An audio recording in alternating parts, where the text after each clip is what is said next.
Christmas, everyone. Ho, ho, ho. Welcome to episode 27 of the Intermission podcast, the show where two film students discuss classic, iconic, and obscure films from times gone by. We're your hosts, Oscar W. Fitchett. Oh, ho, ho, ho, it's Robbie Tweedale. Hello. Welcome to our second annual Christmas special. Yeah, boy. First time, we did It's a Wonderful Life last year. Mm-hmm. This time, we'll get to in a bit. Yep. But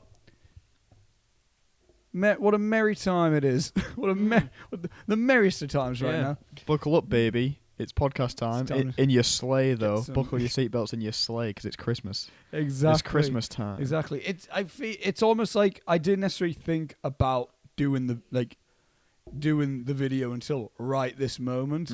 It's weird because we're getting back into the flow of it for this one time only. Yeah, God, we're changed men, I think, since the last time we talked. Yeah. God, it's been a tumultuous one. Since the Halloween special. Oh my God, the Halloween special. Yeah, Christ. Which was psycho. Which was psycho, yeah.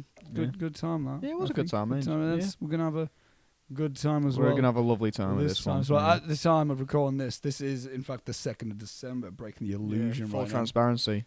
You're watching this on the 18th of December, but Hello. the week before Christmas. Yeah.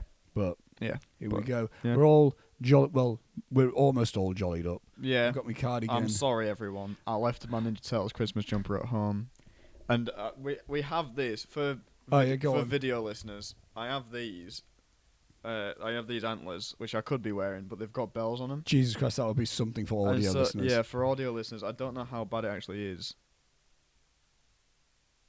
I mean, obviously we can hear it. Yeah, but I don't know how much the microphone's picking up. Just in case I'm not going to. But that's... I'll give you a little Christmassy feeling. Hang on. Hey, come here, audio listeners. Oh, Santa's coming.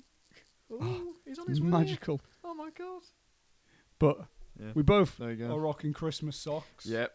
There you go. I'm going to try and not kick your hot chocolate over. There you go, hang on. Oh, God. Oh, there you go. Yeah, that's both got Christmas socks on, so that counts. Yeah, it does. I really should have brought my Christmas jumper. I'm really upset that it's not I'm there. a little bit disappointed in ourselves in the sense of what we've managed to pull off presentation-wise. Yeah. I mean, this is fine. This is fine, but I'm looking at. I'm thinking to myself, we could have done. Could have had a little tree. That's what I mean. Little tree there. I've got like one of those like pull-up ones type of thing. Could have had one there. Yeah. I don't know. Like again, we could have had like lights around. Yeah, little lights on there. Like, I don't know. I don't know. There's one for next year. Do you know what would be really cool? Go on. I mean, if we ever get more, if we ever go get merch, Intermission jumpers. Intermission Christmas jumpers. Just the Kazal, our Kazal logo, just that, but like knitted. That'd be cool. That could. Yeah, I'd like that. But it's like red and green. Yeah. Or a John Kazal with like a Christmas hat. Oh, like that photo, nice. but with. Yeah. Like I would just branding it. The entire Intermission around about John Cazale for whatever reason. I've got a t-shirt. I'm the only person that has a t-shirt in the world, by the way. Yeah. Unlucky everyone else. But, you know what? It's fine. We've got the hot chocolates. We've got hot chocolates. We're tasting the Christmas vibe right now. And we had a gingerbread latte earlier on. Yes. That was very Christmassy. We had a Christmas-themed toasties at Costa as well. Yep, turkey, whatever mine was. No, I had turkey stuffing, I think, and you had... Mine was like turkey stuffing and bacon and cranberry sauce. It was stuff. Yeah, it was nice. Stuff, it was bloody lovely. But yeah, we may as well get to it, because I'd rather have a bit more of a chit-chat in the intermission section of it. So we'll get to it, Robbie. This for the, hopefully, an annual Christmas special. Yeah. We're discussing the 1947 Christmas classic, Miracle on 34th Street. Yeah, baby. The film is directed by George Seaton, written by George Seaton, based on the story by Valentine Davies. I thought I was going to say George Seaton again. No. The film stars Maureen O'Hara, John Payne, Gene Lockhart, Porter Hall, William Frawley, Jerome Cowan, Philip Tong, Natalie Wood, and Edmund Gwen as Kris Kringle. The plot synopsis of Miracle on 34th Street, according to IMDb, is after a divorced New York mother hires a nice old man to play Santa Claus at Macy's, she is startled by his claim to be the genuine article. When his sanity is questioned, a lawyer defends him in court by arguing that he's not mistaken. Yeah. Oh god, I loved it so much. Accolades the film holds is a 96% on the tomato meter, and an audience score of 87% on Rotten Tomatoes. Has a 7.9 out of 10 on IMDb, and 3.8 out of 5 stars on Letterboxd. The film was nominated and won 2 Golden Globes for Best Screenplay for George Seaton and Best Supporting Actor for Edmund Gwenn. And the film was nominated for 4 Academy Awards, including Best Picture, and it won 3 Academy Awards for Best Screenplay. Oh my god. Best Original Story. Oh my god. Same thing. Yeah, same thing. But apparently it was 2 awards back then. And Best Supporting Actor for Edmund Gwenn. Good. So, part of me is tempted just to shut the laptop for us. No, I'm going to keep it open. I've got no notes here. Okay. Oh, I've got notes. Okay, fair. But it's just funny.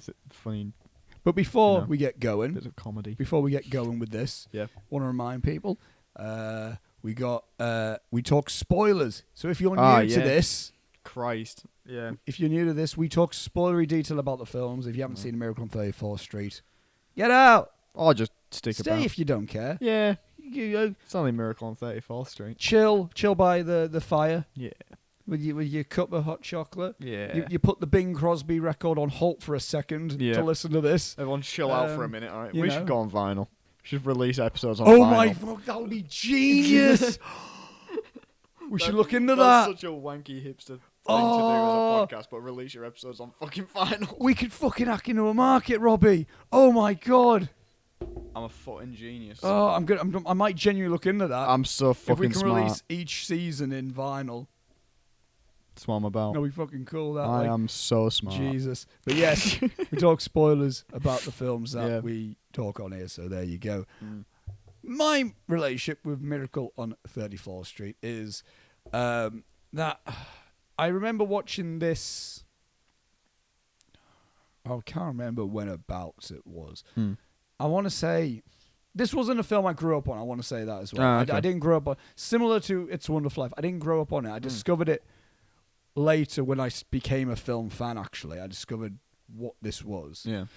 Back in the time when I wanted to explore more classic stuff, and of course, I'm a massive Christmas guy, big Christmas guy. We talked about Halloween, how I'm a big Halloween guy. I'm a huge Christmas person. Fucking love Christmas. Oh, I love it so much. It's the best. Before I got back into education, I used to debate whether which one do I prefer, Halloween or Christmas, and I was like, Halloween. Since going back into uni has prevented me from fully celebrating Halloween because that's quite a busy month for me, October. Yeah. Whereas Christmas still keeps up with it's just everyone seems happier. That's what I mean. Everything's nice. I love it. Yeah, and I do. We'll get more into it within this film. Yeah. But this was a film that when I first watched it, this was kind of the vibe that I wanted from It's a Wonderful Life. And what I mean by that was when I first watched It's a Wonderful Life, I remember hearing it's the best Christmas film ever. Then I watched It's a Wonderful Life. I was like, it's not really all Christmassy, is it? It's quite sad, actually.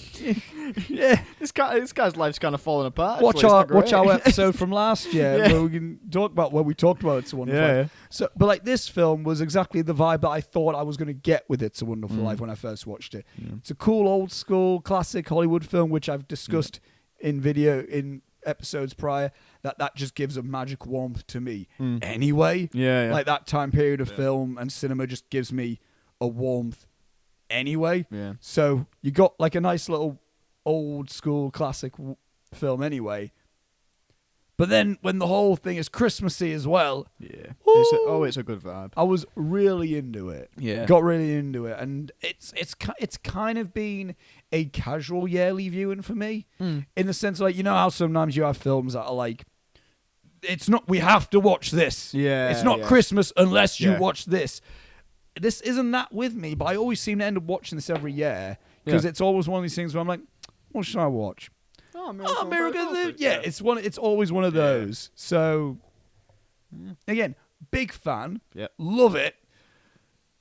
I would hold it in the. I mean, I feel like I'm gonna instinctively compare it to It's a Wonderful Life in a sense because it came out a year apart. Yeah. So it's just.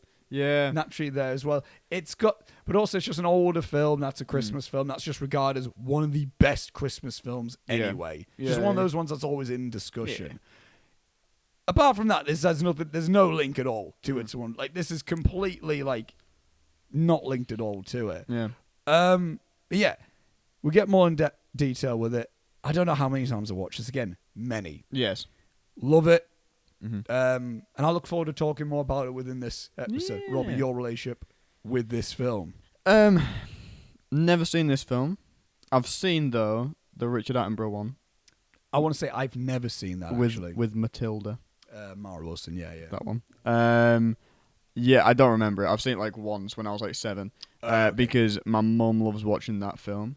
And so my relationship with the story of Miracle on 34th Street is more so connected to the 90s version, because my mum every year goes, I want to watch Miracle on 34th Street, and everyone goes, shut up, it's time for National Lampoon's Christmas Vacation, baby. It's outruled. And she just, that's it, and you're done in. And we've never watched it as a family. I think we watched it once when I was about 7, which is the only time I've ever seen it. I knew it was something to do with Santa. Yeah.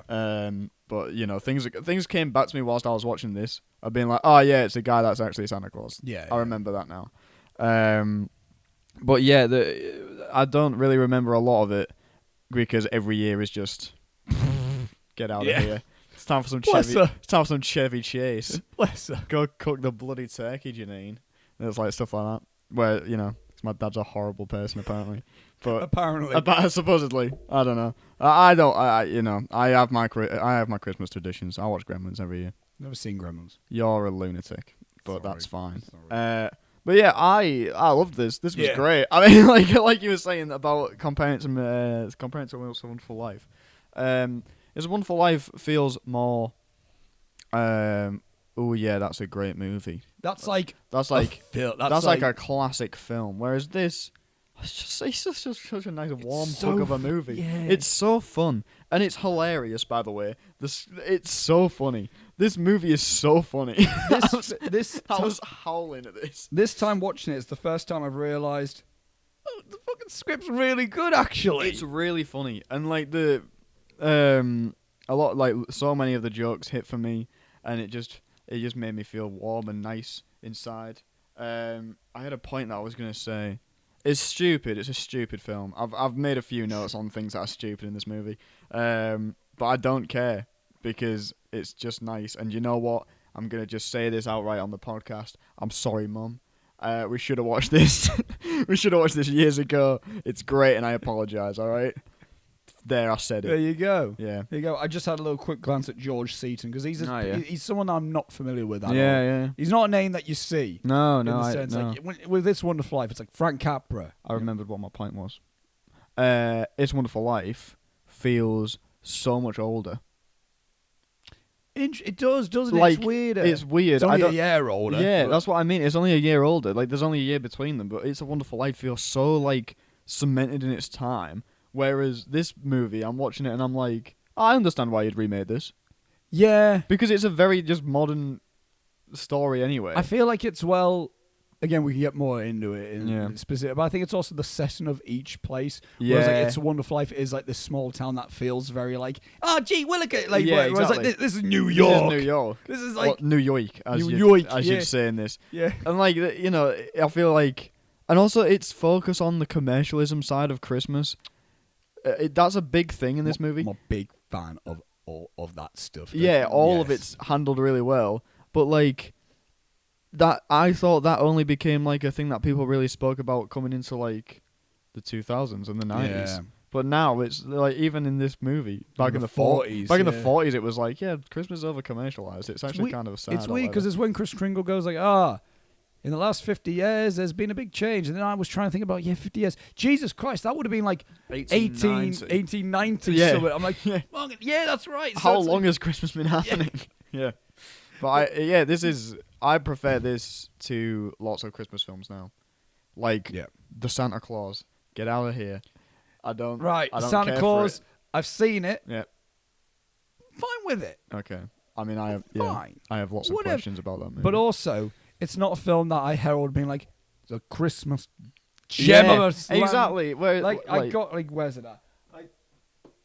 Right. Yes. Oh my god, you've got the trilogy. I got it. You've got the one where he goes back in time. Yeah.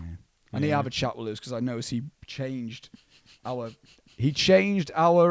chat group photo to Nazi Santa. What? From Santa Claus 3. Oh, the one. To which I'm gonna have to go. Oh, what's he need? You need to change. Lewis is also a maniac where he goes like, the remake of Miracle 34th Street is better than the original. Yeah, and I don't know if he believes that or if he's just saying it would piss me Yeah. off.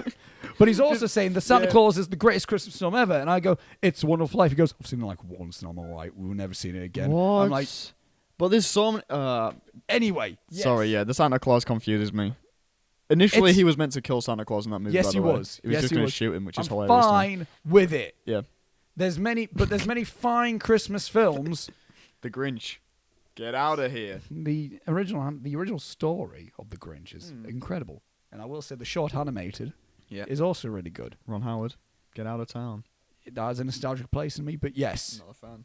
Yeah, not a fan. But yes. Yeah. Whereas, like, I finished my point. George Seaton. Yeah, sorry, go on. Again, not a filmmaker that I'm familiar with at all. I'm looking at his IMDb. He's got 23 directed credits. Oh my god. He's got 41 writing credits. So from the sounds of things, he's much more known as a writer, which I think it shows a lot in here. Yeah, it does. Because the film is, I think, because with It's a Wonderful Life, again, comparing it, but hey ho, it's two Christmas classics from the 40s that are both, I'll say it, top 5 Christmas films ever. Probably, yeah. I don't know what order, but like, yeah, I mean, if you're asking me my favorite, It's a Wonderful Life is still my favorite Christmas film. That's like in my top 10 ever. Yeah, yeah. Like I made that decision not long ago. I was like, that's in my top 10 of all time. Fair enough. It's a Wonderful Life has got Frank Capra directing it, and I'm not sure if he wrote it, but that's a film that's a very director's vision film, and the screenplay's brilliant of It's a Wonderful Life as well. It's not a the strongest suit of this movie isn't the direction, it's the writing. I'm not looking at any of the shots to go, whew. Yeah. There was one where I went, that was a good shot. Do you remember that? With the letters? Yes. Yeah, that was pretty good. That was pretty good. But even those shots, I think, as well, are very, like... They're simple. Almost... They have, like, almost charming... They almost look like Wes Anderson would have done it. Yeah, like exactly, little dollhousey. Yeah, like, none of it's very... It's not very, like, complex in the way that it's put together. No. But the standout thing is the script is fucking excellent. And I'm looking at the writing credits for It's a Wonderful Life. Frank Capra was one of the writers, out of many writers of that script. Yeah.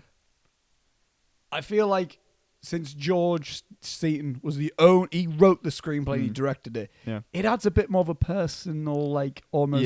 Like a good comparison is if you're listening to singer-songwriter music. Yeah. And I mean that in a sense of like a Bob Dylan, a Paul Simon, where it's just, or even if you want to talk more recent, Phoebe Bridgers, Sufjan Stevens, where it's just a person with a guitar singing about their life. Yeah. It's almost got that feel and quality to it where it's like one guy writing a film and then directing the film. Yeah. And it's clearly something that he's... Again, I don't know much about George Seaton at all. Yeah. I don't know if he's a fucking... He might be a terrible bloke. Yeah. We don't know. But it feels almost like... It does feel like a very nicely handcrafted film. It's got a personality to it, which I appreciate a lot. Like, It's a Wonderful Life has a personality to it. Yeah, again, different type of. But thing. it's like it's a personality that I've seen replicated many times. Is the one from It's a Wonderful Life, because like Spielberg said, it's one of his top 10 favorite films of all time, and you can feel that in Spielberg films. Has that same kind of energy to it. This is a very niche personality. I was gonna say, do you know what? This feels smaller. Yeah, even though it's New York, it feels. But smaller. The way that people talk, it's funny and endearing, but it's also really, really pessimistic. Which film? This, Miracle on 34th Street. It's so like there's like little random sly things where you're like, why is that line in this movie? But it's funny. Like that bit where he's like, you only have 2 votes, yourself and the district attorney, and he's like, the district attorney's a Republican. He leaves. Like, that's fucking funny, but it's just like has no place being in like a kid's like Christmas lovely romantic Christmas movie. Which again, we can get. We fucking talk about the plot first? We talk about the script and the structure first, then we can talk about the acting, because I think the acting's also very excellent. Yeah, but the script and the structure, I love it. How again, you knew nothing about the film. No, you knew it has something to do with Santa Claus. Yeah, which also I will say this.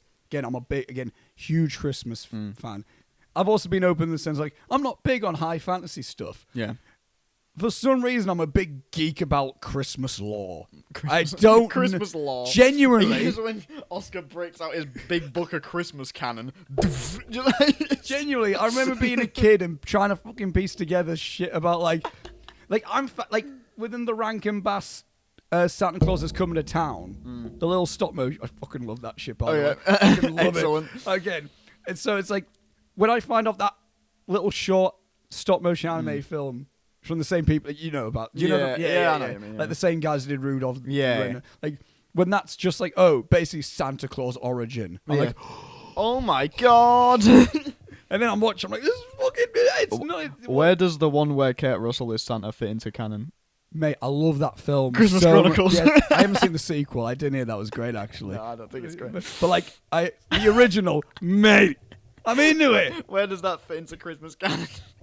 The best thing about Christmas canon is that there's so many alternative realities. You're on about... Oh my god. You're on about the Spider-Verse. There's a fucking Christmas verse out there. There's the Klaus dimension. Mate, Klaus is also... incredible. That's one that... Incredible. We'll do... Should we do recommendations of Christmas movies at the end? Yes. We'll do it in the intermission section. Yes, to be like, watch these Christmas movies. But anyway, again, I love Christmas-based films. Big fan. But mate, it's almost like it's the same way how if we're on about Batman. Yeah, I love watching like little side Batman films. Yeah, I love it. Again, I'm interested in the animated Suicide Squad. Yeah, I like Jesus Christ. I like watching that. I like watching Assault on Arkham. Yeah, I like watching little Teen Titans is great. Yeah, but nothing beats when you actually have Batman. It feels epic. There, It's same thing with Christmas films. I love watching little elf things. I love watching like these. Like, little stories about people trying to find the Christmas spirit. But when you got Santa Claus in your Christmas... Oh, my God. Mate, I'm in. So I'm seeing a classic Christmas film about Santa Claus. What mod do you want? Yo! Yeah. But, like, so the story starts off. Yeah. It's almost got two halves. Yes. Completely. Yeah. And I love both halves so much. Because the first half is like, there's this old man, and he says he's Santa Claus, and people are like, you lunatic. Yeah, you crazy guy. That could be the film. Yeah. There could be so many films where it's just like, by the end of it, he makes everyone believe he's Santa Claus, and it's all charming and everything. Mm-hmm. But then it becomes Law and Order. Then we get Special Santa's unit. But it's so like seamlessly done as well. Yeah, I don't know when it happens. So it's like he gets bonked. The psychiatrist Sawyer gets bonked on the head. He's like, sack him. Yeah. And then he goes, and then Chris Kringle goes like, you know what? Fine, I'll fail the test. Yeah, fails it on purpose. Fuck you, basically. Yeah. And then Fred goes in. He goes, "What are you doing, Chris?" He goes, "Oh, yeah, you're right, Fred. I'm an idiot. I shouldn't have done that." He goes, "Can you get me out?" He goes, "Like, that's a bit hard now. You've kind of like said you kind of just did you."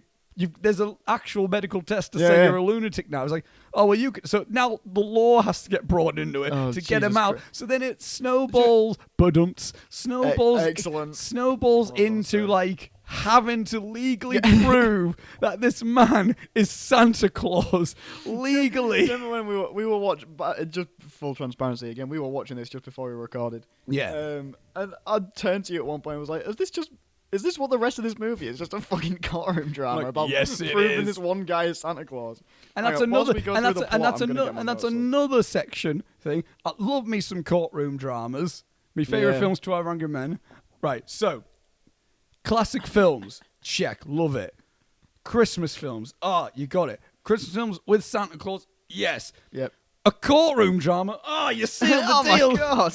Of course, I was made to love this. So I'll go through some of my notes as we go through the plot. So my first note was he looks like a Madame Tussauds waxworks. He does, doesn't he? In that first scene, I don't know what's going on, but he looks like he's not moving as well. He's just a smile, and you're like, but I also think that since then everyone just basically modelled Santa Claus off Edmund Gwenn. Yeah, you could almost look 100%. At Edmund Gwenn and go like, yeah, that's genuine Santa Claus. Yeah, they got the man himself. Yeah, and like. Then, this bit I want to talk about in depth. I mean, I'll say in depth. It's a not very big part of the film. The drunk guy, right? So at the beginning of this movie, They're doing the Macy's parade. Thanksgiving parade. Which is something that I wanted to question, actually. I find it incredibly strange because Macy's is a real company. Yeah. And they were cool with this movie being a thing? Yeah. What? It's the 40s, a different time. But imagine if I was just like, oh yeah, but I was going to say Toys R Us and I'd have to cry a little bit. God rest in peace. Hamleys. Yeah, go. As if I was like, oh, Hamleys, I'm going to make a movie where like a guy tells people to go to different stores and it's a good thing. And Hamleys are like, fuck off. No. Why would you? No. But the point is, like, why would you let you do that? It's like, oh, and by the way, your the head of the company is actually going to be depicted in the movie, and he's going to be a money-grabbing dickhead. And they're like, no? I mean, a little bit, definitely not. Like, get out of here. But it happened. But it's happened. It's a real thing. But yeah, so the guy, they're doing the Macy's parade for Thanksgiving, and what I described as fucking Igor, it's just this little gremlin of a man dressed as Father Christmas is just in a... You good? I'm checking the warmth of the light. Oh, I was going to say, just got... yeah, like this like goblin man is just like dressed as Father Christmas, drunk, and he's like...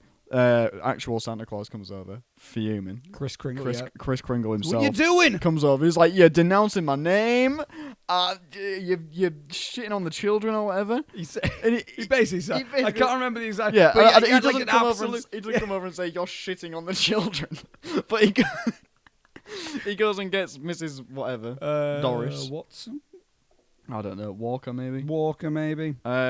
He goes over and gets her, and she's like, I think you ought to go. And the fucking Chris just basically, Chris basically outright goes like, I ought to kick the shit out of you. Yeah. I'm going to beat you Shameful. up. Absolutely shameful. He's like, I'm going to hit you. I'm going to get out of here, man. He basically went, I'll take this cane and...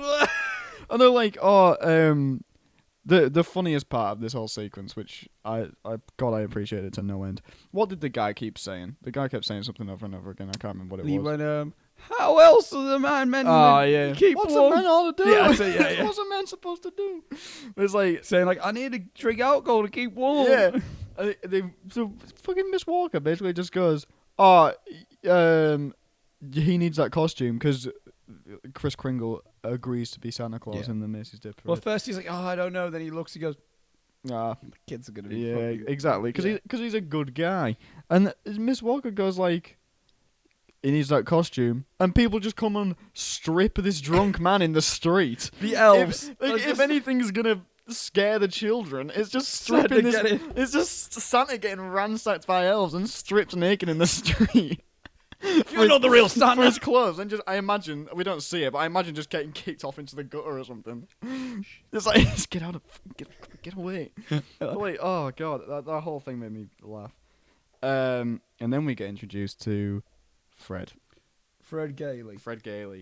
Look, right. Big fan. If we're on about characters in the film, I love all the characters. Yeah. I even like dickheads. Yeah. I love them in the sense of their place in the film. They're there's no one that out. Like there's the Sawyer, who's an arsehole. Oh yeah, he's the worst. But he's so brilliantly written and portrayed. Yeah, exactly. Yeah. So, there's. You don't really care. Every single one of the characters, again, this could feed into the acting, which we can get into a little bit more in depth. But each one of the characters are so... either the actors are fucking incredible in terms of how they play them, or vice versa, how the characters are just so great that it's just... Because, I mean, again, what about Fred? Yeah. He's so funny. He's brilliant. He's so charming. Yeah, that's what I mean. Like, one of my favourite things in old school films like this is... blokes who are just ultimately handsome and charming, and not creepy. Exactly. I have a question about him though, right? And it's only a little one. It's just a little concern that I had. What is the relationship between him and Susie at the beginning? Because the mum doesn't seem to know this guy, and I thought, maybe he's just a babysitter. Find out later on, he's a lawyer. Yeah. What was he doing there? A neighbour. Is he a neighbour? They're in this. Yeah, they're in the same apartment. Okay. Complex. Okay. Yeah. So he just headed over. Yeah. to sit with this child for a bit. Well, no, they know that they went to his apartment. Oh, it was his apartment to watch over the right, parade to watch over the parade, okay. Type of thing. Because then the mum comes in, he's like, I befriended your daughter to get close to you. Which I find Excuse funny. me. Which I find funny because to me, he's saying it in a ha ha ha way, even though he is kind of doing that. In a sense. Like, but he says it in a very blunt, like. That's what I mean. The humor's oddly dry. That's and what I mean. Modern. It's very dry humor, like all the like way in the through. sense, like he's not like being like, oh yeah, well it's so Mrs. Walker. Let's it's like yes, well because it's like, oh, Susie seems like, yes, I am fond of Susie. However, I'm using her to get closer to you. Yeah, exactly. Like, I'm using your daughter. So like bluntly but beautifully done in the sense because again he's a charming motherfucker. Yeah. But again, not doing it in a very. He's not Sean Connery. No, exactly.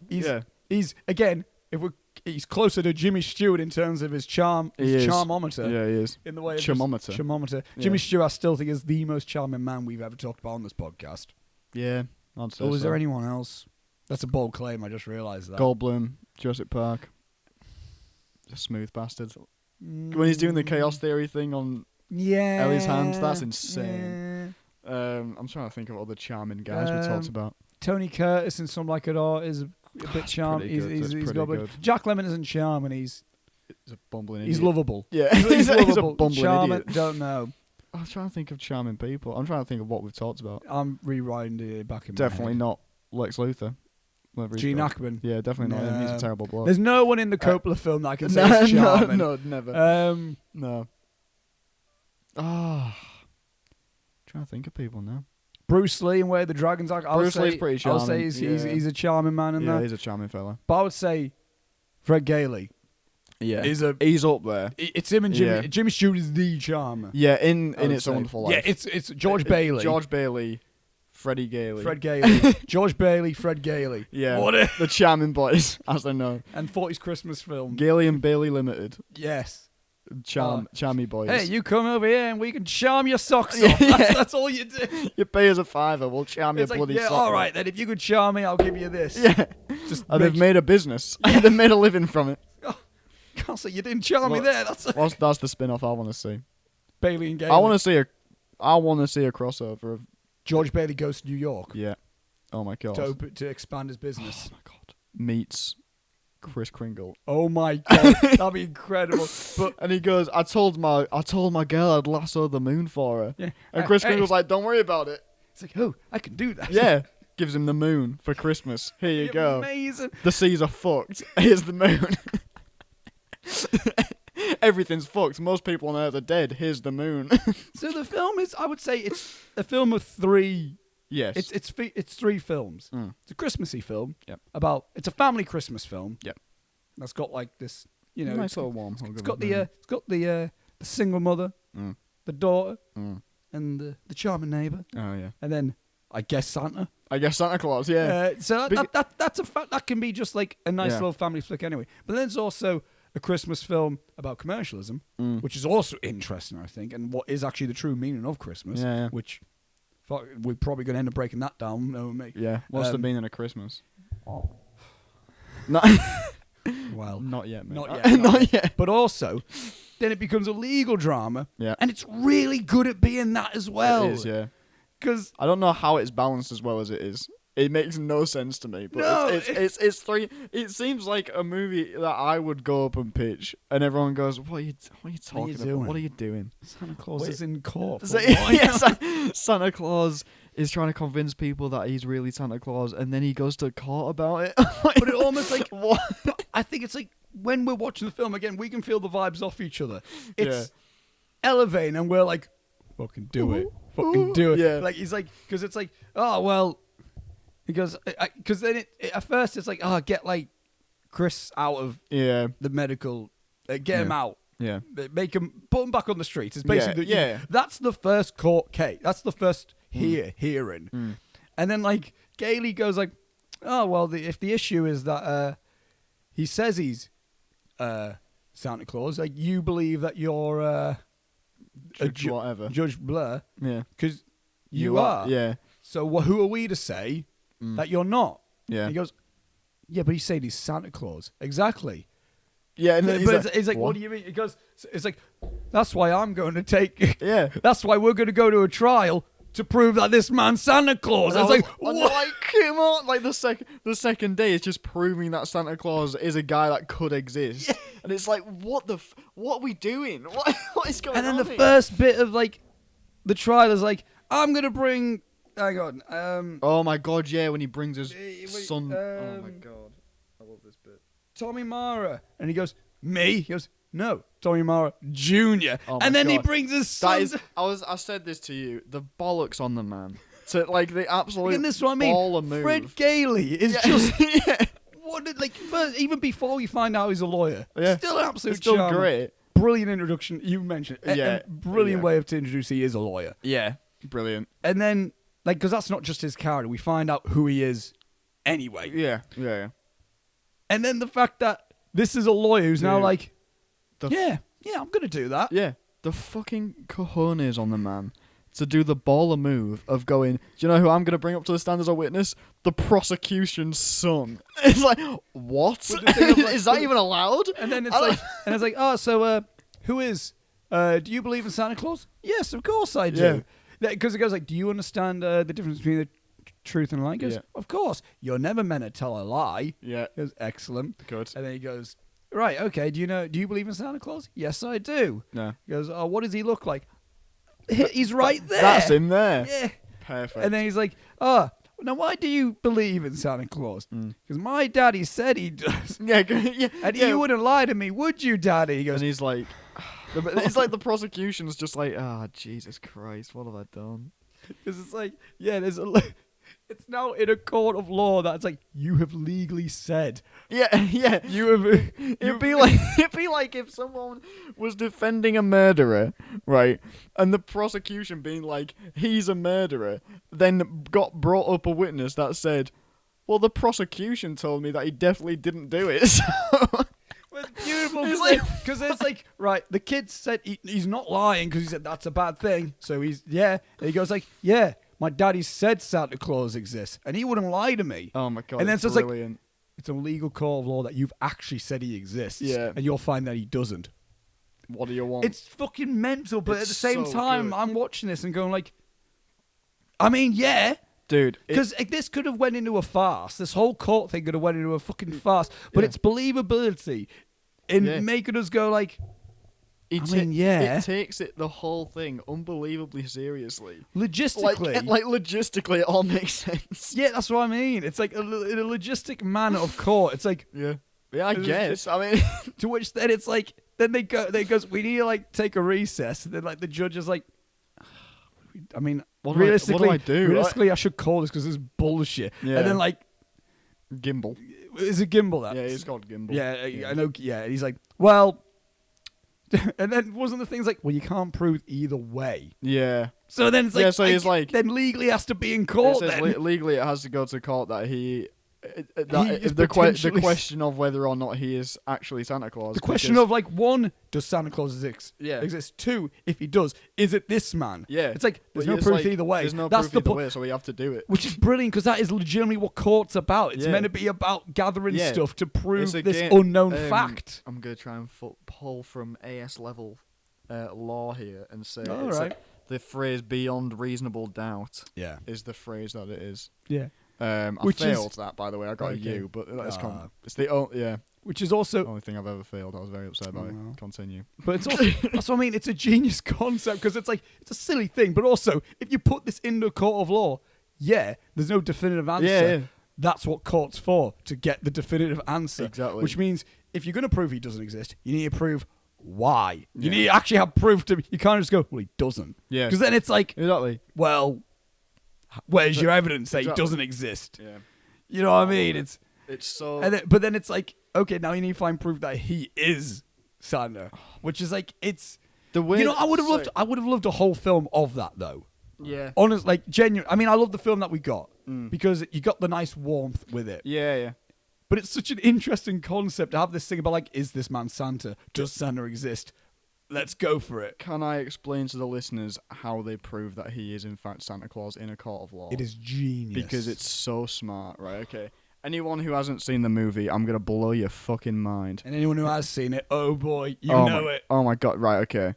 So the way that they prove that he is in fact Santa Claus is that a little girl writes him a letter, and two New York men, very New Yorky. As we said, New York incarnate. Yeah, New York incarnate over here goes, hey, we got a lot of letters here for Santa Claus or whatever. And like, well, there's that thingy going on the news and we should just send them to that guy. Yeah, because it's Susan who sends Kris Kringle to the court of law. Exactly. Because that's where he is. That's where he is. Yeah. And so like, hey, we should just send all the letters to Santa Claus to that guy, hey. Because that's him.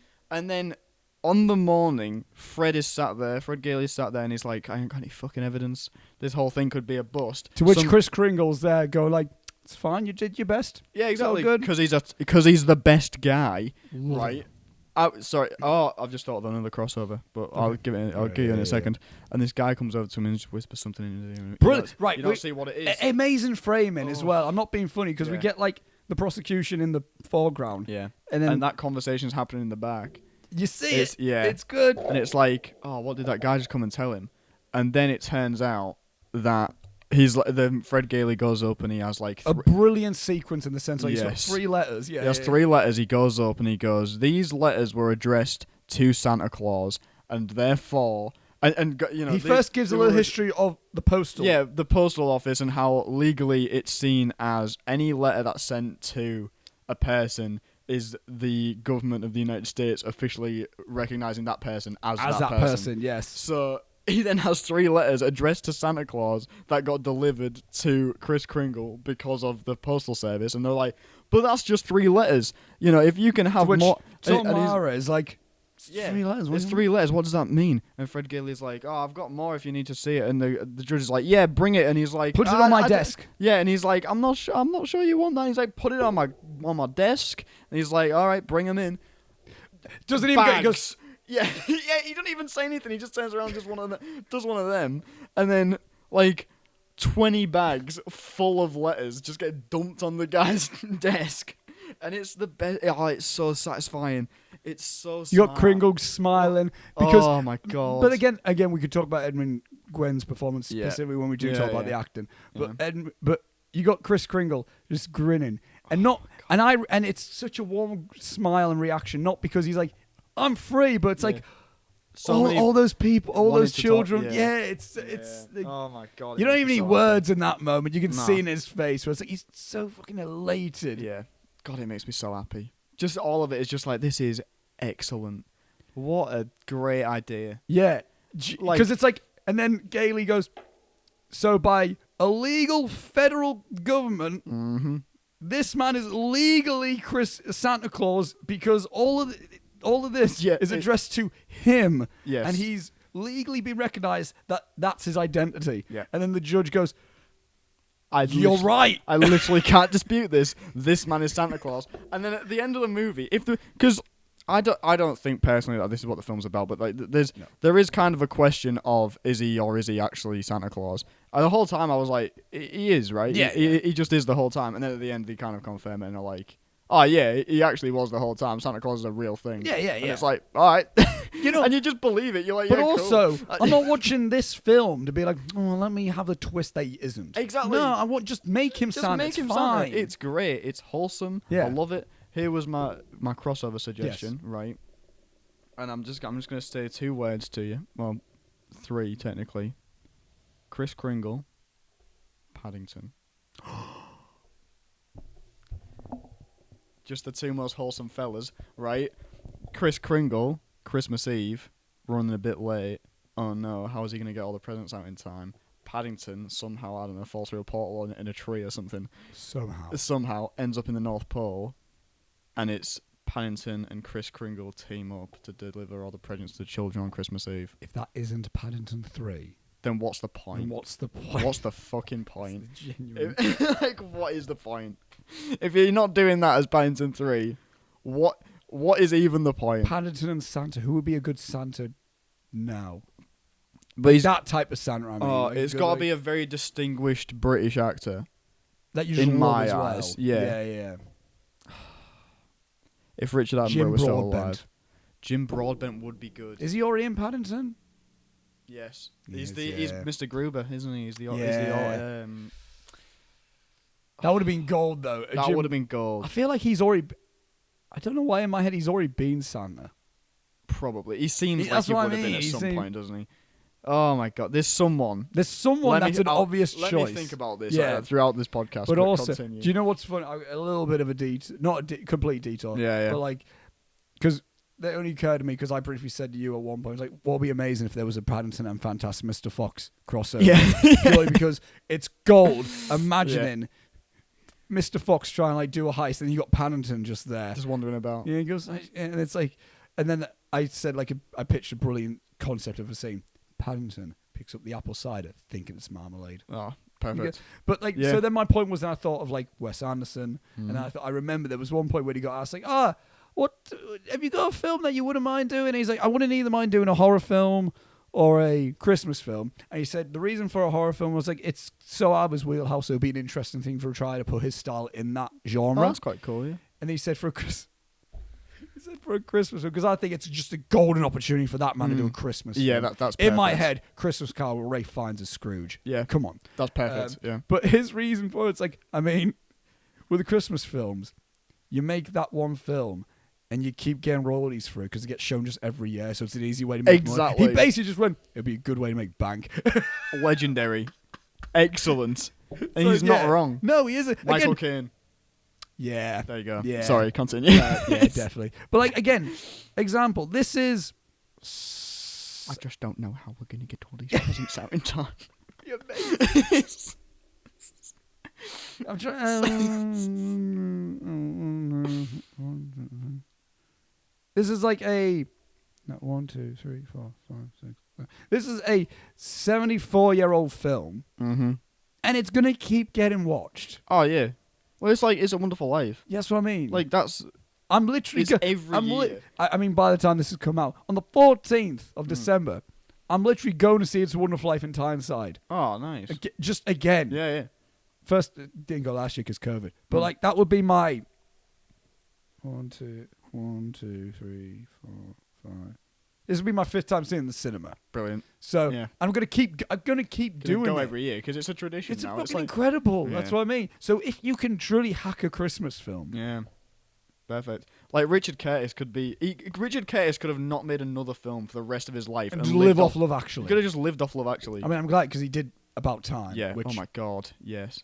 Excellent. Flick. Solid Top 10 of all time. But. Again, he's got Love Actually. Yeah, he's got Love Actually. He doesn't need to ever make a film again. He's already a millionaire. Like, but also, I mean, again, Jon Favreau could have just lived off Elf. Yeah, quite easily. Glad he hasn't, but but I mean, that's why partially, like I have 2 like dream projects that I want to do in my life. Yeah. One of them I mentioned, I want to do an authentic samurai film. Cool. A proper authentic Japanese samurai film. Very it terrifies me to think about doing that Yeah. with me now because. Nope. But I mean, like practical sets, Yeah. period, Japanese samurai. Got the story in my head. Yeah. Know what I want to do. But another one, which is a bit more attainable. I've got this idea for an Oscar W. Fisher Christmas film. Oh my God, yes. And I can tell you more about it. Yes. After this, it's called Blue Christmas. That's Excellent. the thing I've got in my head. Cool. But yeah. But so I have 2 dream projects, but they're nothing to do with Christmas. so it's like this. Yeah, I'll get on a tangent otherwise. But yeah, so I think if you can really truly like hack a Christmas film, there's something and so feel special. genuine, because that's what I mean. Some people like try to do Christmas films, and it's like I can see what you were doing there. Illumination was the Grinch. Get out of here. Whereas like this, again, it's such a nice, genuine film. Again, black and white because it's the time, and it was again, it was a cheaper film stock. Yeah. So yeah. But the thought of like if George Seaton was alive today and made this film now, I can just imagine such like a wonderful like dollhouse color palette. Yeah. Because that's what the story feels like. Yeah, it does, yeah. I know they've done a coloured version of the film the same way they do It's a Wonderful Life where they paint the cells, which... Oh, really? I'd be interested, but I don't know. I kind of don't want... I never want to watch films coloured like that, because I'm like, I mean, it was made in black and white, so... But I think that's what makes, especially an old Christmas film in black and white, much more special, because if you've done it right, you can feel the warmth and the Christmas brightness, even in black and white. Yeah. And, like, you don't see his red suit, but boy, it feels like you do. Yeah. Like, I think just the feeling of a Christmas film is so singular. Yeah. Do you know what I mean? Like, it's its own little subgenre. Yeah. I don't know how it does it, but like when something's a Christmas film, it's just like, oh God. Yeah, I love it. It feels like I'm like sat back on my sofa, wrapping up in a blanket or whatever. That's the only equate. And again, I feel like this is there's moments of It's a Wonderful Life like that, but I feel like It's a Wonderful Life is a lot more of an absolute emotional roller coaster. Yeah. Love it. Makes me cry every time. Yeah. I don't cry watching A Miracle on 34th Street. Yeah, because it's not It's not that kind of movie. But it's almost like by the end of it, you're almost just like, which is nice, isn't it? Again, we can transition on to the acting in a bit because I'm almost getting to that. Again, story's brilliant. Yes. Again, geniusly original. Yeah. Absolutely incredibly original good. now. Yeah. But like, again, the ending, big fan. Oh, yeah. Love it. Yeah. Yeah, because I'm rooting for these three people anyway. Again, you love Fred Gailey. Yeah. By the end of it, Doris Walker. Mm-hmm. You know, rooting for her. Yeah. She's never an arsehole, I don't think. If I have one complaint about it, it's to do with that character.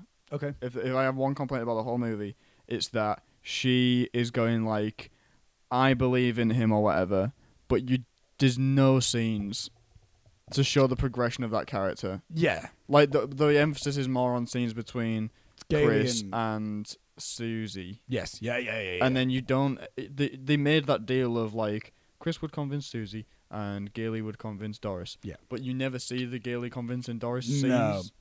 I look at it more so. I mean, they kind of do it in the court scenes. I think like they go to her. Yeah. And it's more like how I perceive it is like she's rooting for him as a mate. But then again, Gailey's such a badass of a lawyer. Exactly. Yeah. That I guess that can be what it looks at in a sense, where it's like, they say at first like, if I convince Susie, then you convince Doris.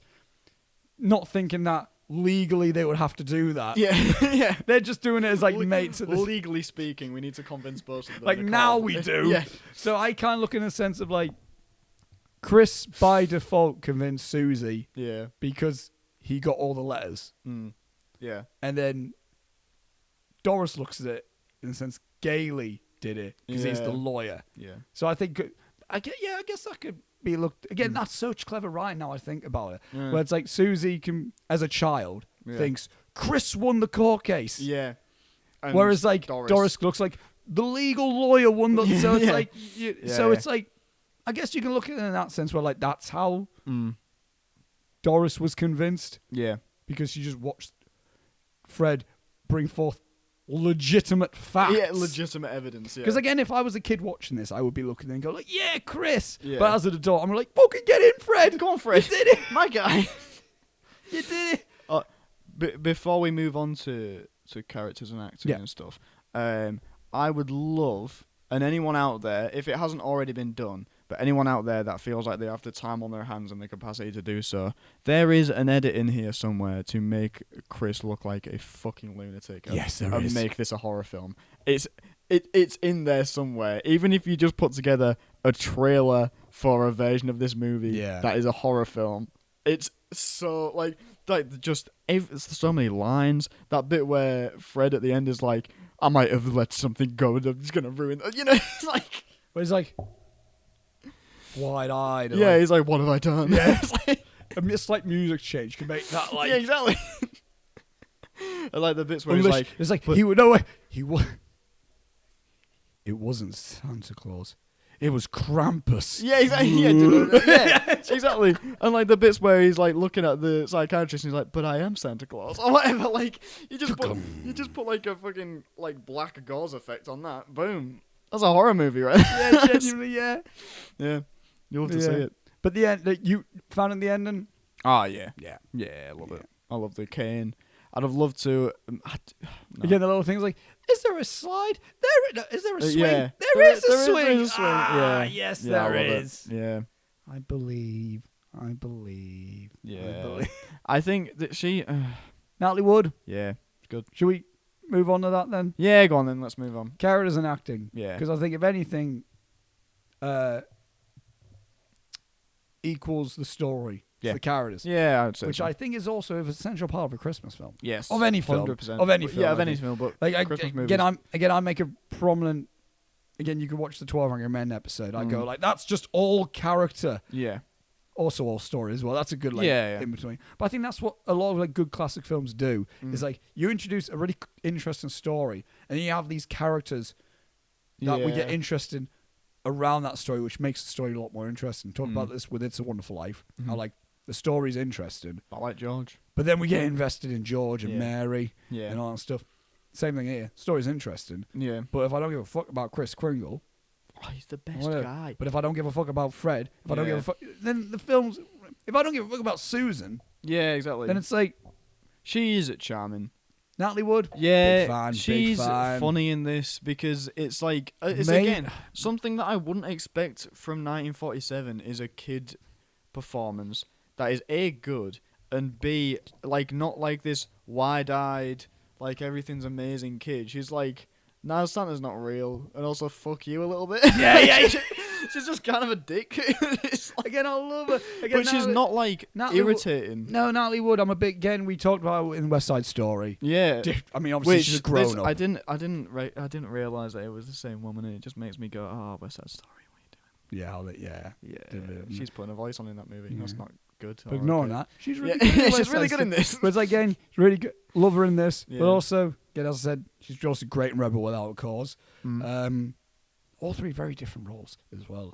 Versatile.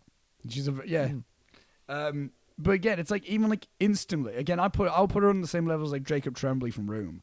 Yeah. In the sense of like, I'll say those are my two favorite child acting performances. Oh yeah. In the sense like they basically carry the film, even with the adult actors. Yeah. Like you watch Room, and like, I don't know if you're not a fan, but that's fine. Fair. Yeah. Gets me well emotional, that film. Yeah. But like that film, you go like, yeah, Brie Larson's great, and Jacob Tremblay's great. Like it's like both of them carry that. Yeah. I think it's the same thing with this, where it's like, yeah, well, the adult actors are great, but Natalie Wood as well is really also good. Great. Yeah. She's probably, I would say, better than Maureen O'Hara.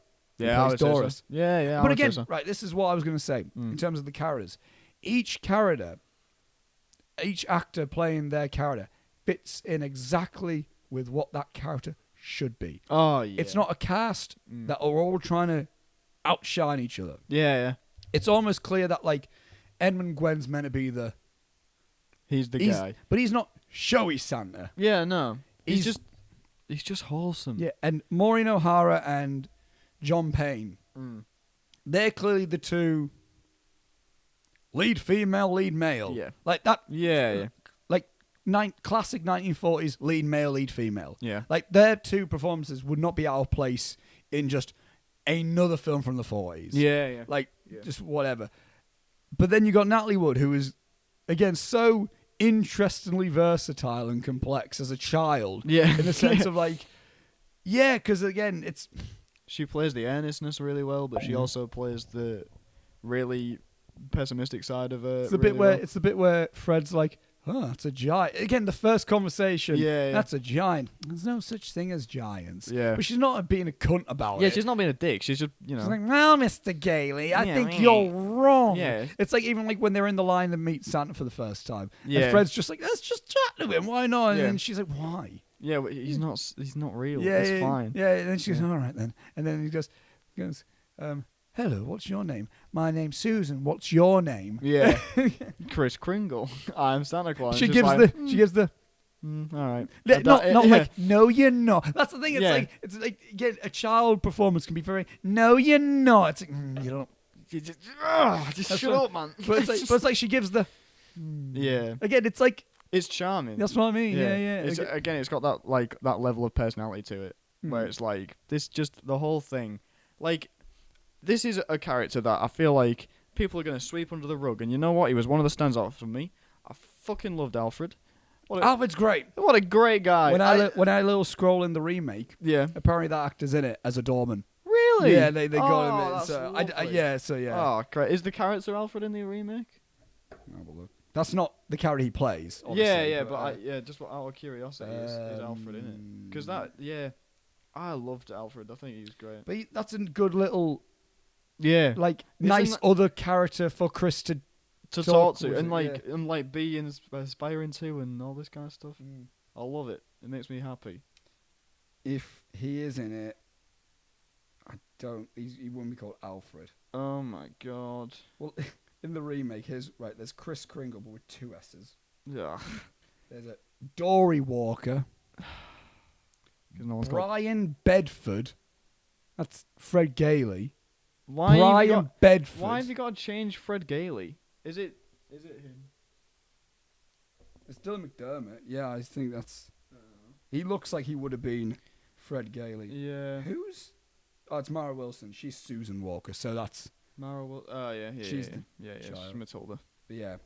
Yeah, I loved him. I thought, Alfred, like, as a nice little thing of being like, oh yeah, there's this other guy, and he's like, oh, I really enjoy dressing up as Santa because he's just such a nice guy. I just want everything to go well for him. And then when the doctor, whatever he's called, Sawyer comes in and starts like psychoanalyzing him and being like, you must hate your father. Yeah, you hate your father, and you're guilty for something that you did in your childhood, and that's why you want to be Santa Claus, not just because you're a genuinely nice person. And then Chris is like, what? And Chris is like, what? He's like, what do you say is wrong? Oh, you're guilty about it. No. It might be something deep down in me. Yeah, I don't know. It's like he's clearly just made it up. And then there's me watching that and being like, you leave Alfred alone. Yeah. He's great. He's a great guy. Again, 17-year-old who his entire thing's like, I just really like fucking make kids happy, man. Yeah, I just really like being nice to people. Is that okay? And it's like, yeah, it's fine, Alfred. You do you, man. Yeah, and I can relate because I want to be like an old man in my day and be that Santa Claus in a grotto. Yeah, I would love to be like just be like a jolly old man. Be like, why not? I'm just making people happy, and that's fine. Yeah, you know, like, let it happen. You know what I mean? No issue. That's what I mean. I hate the Dr. Sawyers of this world. Yeah. Get him out of here. With his little fucking twirling his eyebrows. Yeah. Prick. Idiot. Get out of here. But...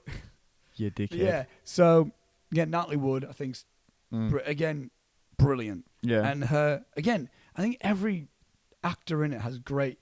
Because we're talking about, like, Edmund Gwenn and the actor who played Alfred. Yeah. Great. I love really them. Good, yeah. But also, I love it when Chris is talking to Fred. Yeah. I love it when Chris is talking to Doris. Yeah. Love that. When he's talking to Susan. But I also Susan talking to Fred. Yeah. I love Susan talking to her mum. Yeah. I love Fred talking to Doris. I love Fred talking to Chris. I love, it all works. I love all of them to the point of, like, we get, like, nice little scenes where they talk to isolated, just one-on-one. Yeah. To the point of where, like, we get a good impression of them individually.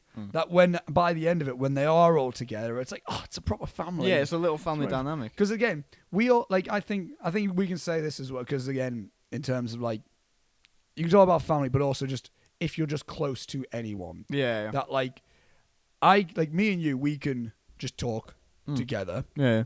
But then I can then just talk to Reese. Yeah. And then you can just talk to Anna. Yeah. And then other way round, I could just I've never just talked to Reese in my goddamn life. That's false. That's completely false. When we walk home from yours, we walk home in silence, and I want to keep it that way forever. I never want to have a personal conversation with that man. But then also, like, then I can talk to just Joe by myself. Yeah. And then, like, but then when we're all together, like, if we meet up for a party, it does feel like it's like, all my friends I'm are here. with everyone that I like. You know what I mean? So it's like, and it great. almost feels like that with this, where it's like we're almost getting to see just pure interactions with people. Yeah. That it doesn't get, because there's a lot of people in this. Oh yeah. It's not a massive ensemble, but there's a lot of characters in this film. But it's not overwhelming to the point of, like, like, and everyone has it's a to weird play. comparison. It is almost a bit of a Dazed and Confused situation where, like, we get isolated sections of people in Dazed and Confused that I'm like, I remember that one. And then by the time when they're all together at the party, it's like, no, it's all fun. Yeah. That's a summer way of look. That's a summer feeling type of thing. Whereas with this, I guess you could look in the sense like, they're cool. Yeah. I like them. And then when they are all together, it's like, oh, just Christmas. Pop the fucking cranberry sauce. Everything's excellent. Like the another one that's like was a standout for me, but again isn't a big part because everyone plays their part so well and has their place in the story. Is the like Doris's mate at work?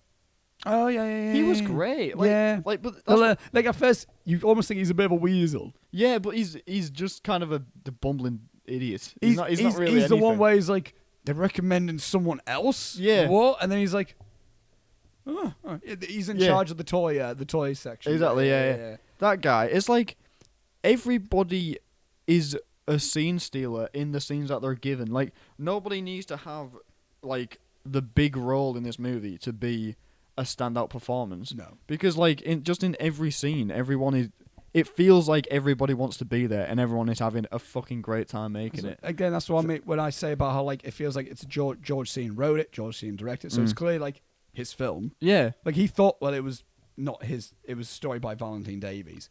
But still, that sounds like one person thought of the story, one other person wrote the film, and then he directed the film. Yeah. And then he was like, let's get these people. It does feel like... It feels like everyone was there, everyone that was there wanted to be there, wanted to make this lovely little film, loved the script, loved everyone else that was working on it, and everything was just like... It almost feels like you can almost imagine the camera operator being like, okay then, let's go. Or like the boom up, like, Like, I need to show you the trailer because it's one of my favorite trailers. Oh, really? It doesn't show a clip from the film, but it's like a studio exec, like, walking across, like, the studio, the Warner Brothers studio, or the 20th Century Fox studio, and being like, I'm hearing all this stuff about this Miracle on 34th Street, and then, like, all these different people like, have you seen Miracle on 34th Street? Oh, it's such a wonderful picture, and it's just a lot of that. Why? It's brilliant. Okay. I'm not doing any justice, but it's excellent. Yeah. But, like, it's with that specifically. Let's talk about Edmund Gwenn. Yeah, in a sense, he's my favorite Santa Claus in terms of my favorite cinematic depiction of Santa Claus. Because when I think Santa, again, people can go too overboard. Yeah. Like the ho, I'm so just jolly. And it's like an extra. And just being like, Merry Christmas. It's like, when I think Christmas, I think of a nice little warm, cozy time. Yeah. So I want like a nice little old man. Yeah. Who's like, just nice. And that's all he is. He's just like, he's soft-spoken. Yeah. He's smiling. But he's not. Yeah, he's not like ear to ear. No, but even when he's like, but he's also again he gets mad. Yeah. He's like he's not so much the overly jolly version of Santa, but he's just the one. He's a version of Santa that just cares about everyone. And just wants to make everyone happy, as opposed to just being overly joyous himself all the time. Like, he's not like, oh, the children, oh no. Yeah, he's almost like mad at the fact of like, oh yeah, well let me do like, here's how you be Santa. Recommend all this stuff because we got extra of this, and he's like, all right. Yeah, and he's and he's fuming about it. Yeah, and he's like ripping it up, and he's like, throw it on the floor. I get bored of dust. Get bored of sleeping at dust. Oh, good. Brilliant. So it's like, again, it's like you buy his passion with it. Yeah. But again, you believe that he would be Santa Claus as well. He is. Yes. It's not a Deckard situation. No, Is he in it? No, is he replicant? No, he is. Do you know what he gives me a vibe of? A grown-up Arthur Christmas, if you've ever seen Arthur Christmas. Arthur Christmas, one of my favourite Christmas films. It's so good. Brilliant. That's what Jim Broadbent plays Santa in. That's right, yes. Arthur Christmas is just a guy that just cares about everyone and just wants every single person to have an amazing Christmas because he loves Christmas. And it feels like if we watch that character grow into an old man, he probably would just be this guy. He would be Kris Kringle. That is just Christmas. Yeah, exactly. That's the mindset of Christmas. Yeah. And I love it so much. Are we coming to the end of the discussion? Because then that would be my end of it. Yeah, Edmund Gwenn is brilliant. There's not much. I love how he won Best Supporting Actor as well. Yeah, like, for playing Santa Claus. That's incredible.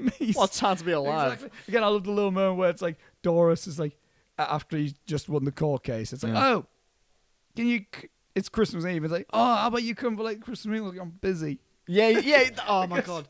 I loved that. Yeah. Like we joked about it, but like if it was me, I'd be like, you fucking serious? We just I'm legally. Eve. It's what more proof? We legally just proved that I'm Santa Claus, and you're asking me if I want to come around for dinner on Christmas Eve. It's already 7:00. I'm so fucking behind. China and Russia should have had their fucking presents by now, and I'm still here in New York. Okay, don't come at me with this shit. Don't come down here and tell me how to do my fucking job. I also love like the beginning of the film where we just see him walking. And he just like goes, "You're doing it right." Like the guy was like putting up the reindeer in the shop. And he goes, Yeah. "You're doing it wrong." And he's like, yeah. Right, okay. There's one thing that I had to concede whilst watching this movie. Okay.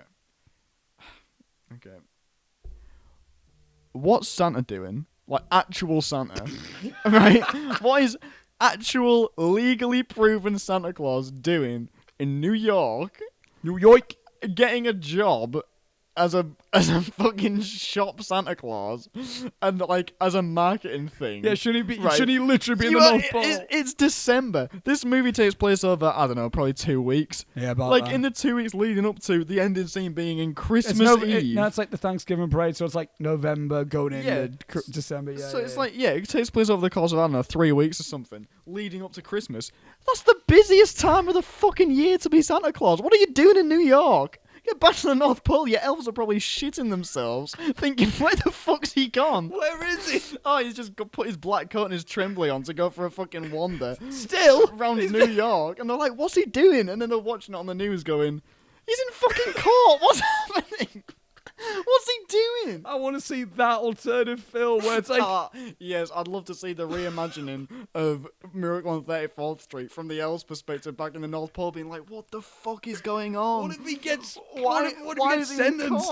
Yeah, like, what if he goes to jail? What's going to happen? That would be genius. I would honestly so fucking... They're just freaking the fuck out. Because you I would love it in like a Wes Anderson. That could be a Wes Anderson. That's the Wes Anderson version. Could you imagine like Wes Anderson elves going like? Wait, I've had such a good idea. Yeah, and Owen Wilson. Yeah, it's like scaled down. He's in court. What would you say? He's in court. Doris, take a note of this. And it's just someone typing it, and it's just like Tilda Swinton on a typewriter. Yeah. And the oldest, most begrudging elf, because he's the oldest one, technically has to take on the role, and it's Bill Murray, and he has to do it. And he just doesn't want to be Santa Claus. Oh no, yeah, we don't see Santa Claus. We don't see the Kris Kringle. No, we just an elf has to step up and deliver presents to half the world because Santa's still in New York in court, and it's like Bill Murray, and he's begrudgingly going along with it. And they like watch it. It's like they try. The verdicts happen. You're legally Santa Claus. Yeah! Yeah, come on! No, just like oh my god, fly in the air. I've had the best idea, right? So we start off with this as we do Miracle on 34th Street from the perspective of the elves, and so they have to, because they're like, shit, Santa might not come back. He might go to prison. We legit need to have a backup. We need a backup, so they put out a scanner in the world for the level of wholesomeness to match Santa Claus, and that's where we get the Paddington crossover. Because they find Paddington and then they transport him to the North Pole and explain they explain everything to him, and Paddington's just like, what?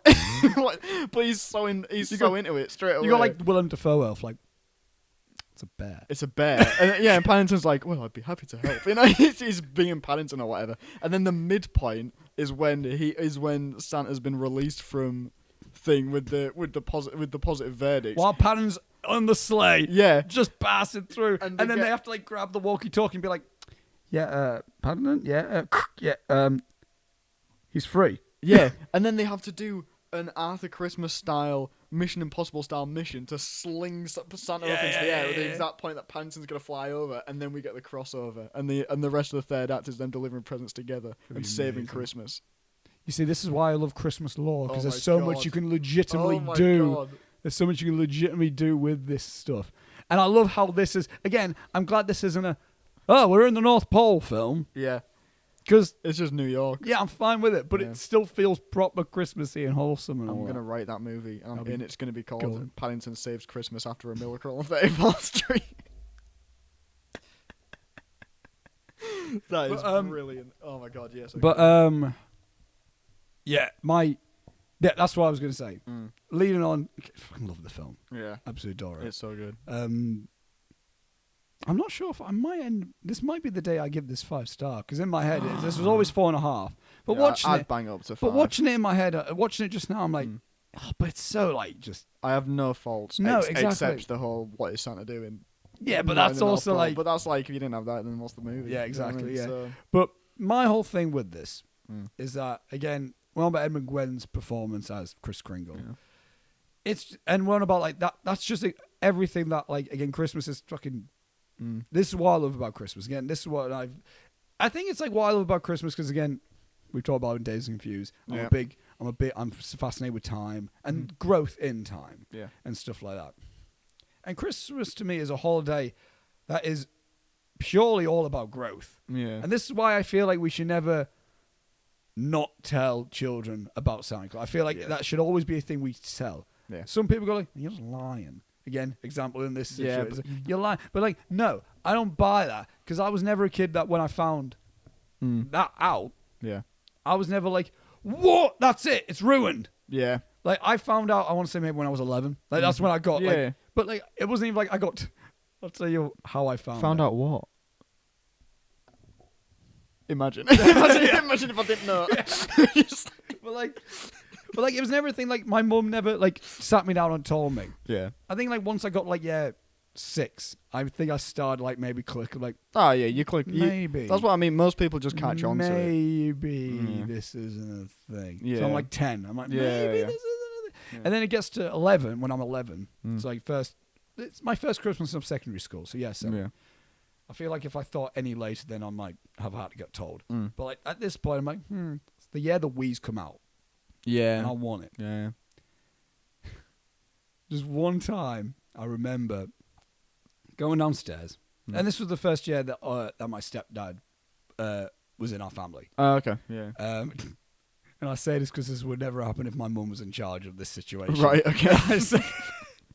I come down to their living room just to see them. And I sit on the couch, I look, and I see the Wii right in front of me. This is before Christmas, by the way. I see the Wii box right there. And I don't say anything, but I see it. But I look at my mum, and then my mum goes, oh, that's for Scott. Right. As in, my stepdad's son, my stepbrother. Yeah. I go, okay. Yeah. And then there was like a week or so later, I think I dropped something down the couch, and I went to grab it, then I saw the Wii there. I'm like, right, okay. All right, you're hiding it now. Yeah. So, and then I open it, I get the Wii, still well over the moon with it. Yeah. See Scott later that day. He doesn't have a Wii. Yeah. So, completely like. So it's just a blatant and that was lie. almost because I was thinking that year anyway. I was like, I don't know. Yeah. Probably not. But then I see that, I go like, all right. Yeah. I get it. But here's what I mean as well. I feel like we should always tell children that. Yeah. Because it's magical. Yeah. It brings the joy. It's excitement. Yeah, it is. It's so exciting. I love watching A Christmas Story. Have you seen Christmas Story? Why is A Christmas Story? Ralphie. You'll shoot your eye out, kid. No idea. No idea. Oh, I know what we're talking about next. Okay. Okay. But like, so it's like, being a kid at Christmas is, it's so exciting. Yeah. It's so brilliant because you're like, and even at that age, you'll think to yourself, yes, it's all about the prezzies. Yeah. All about the presents. Yeah. And I wouldn't say that's a selfish thing because you're a kid.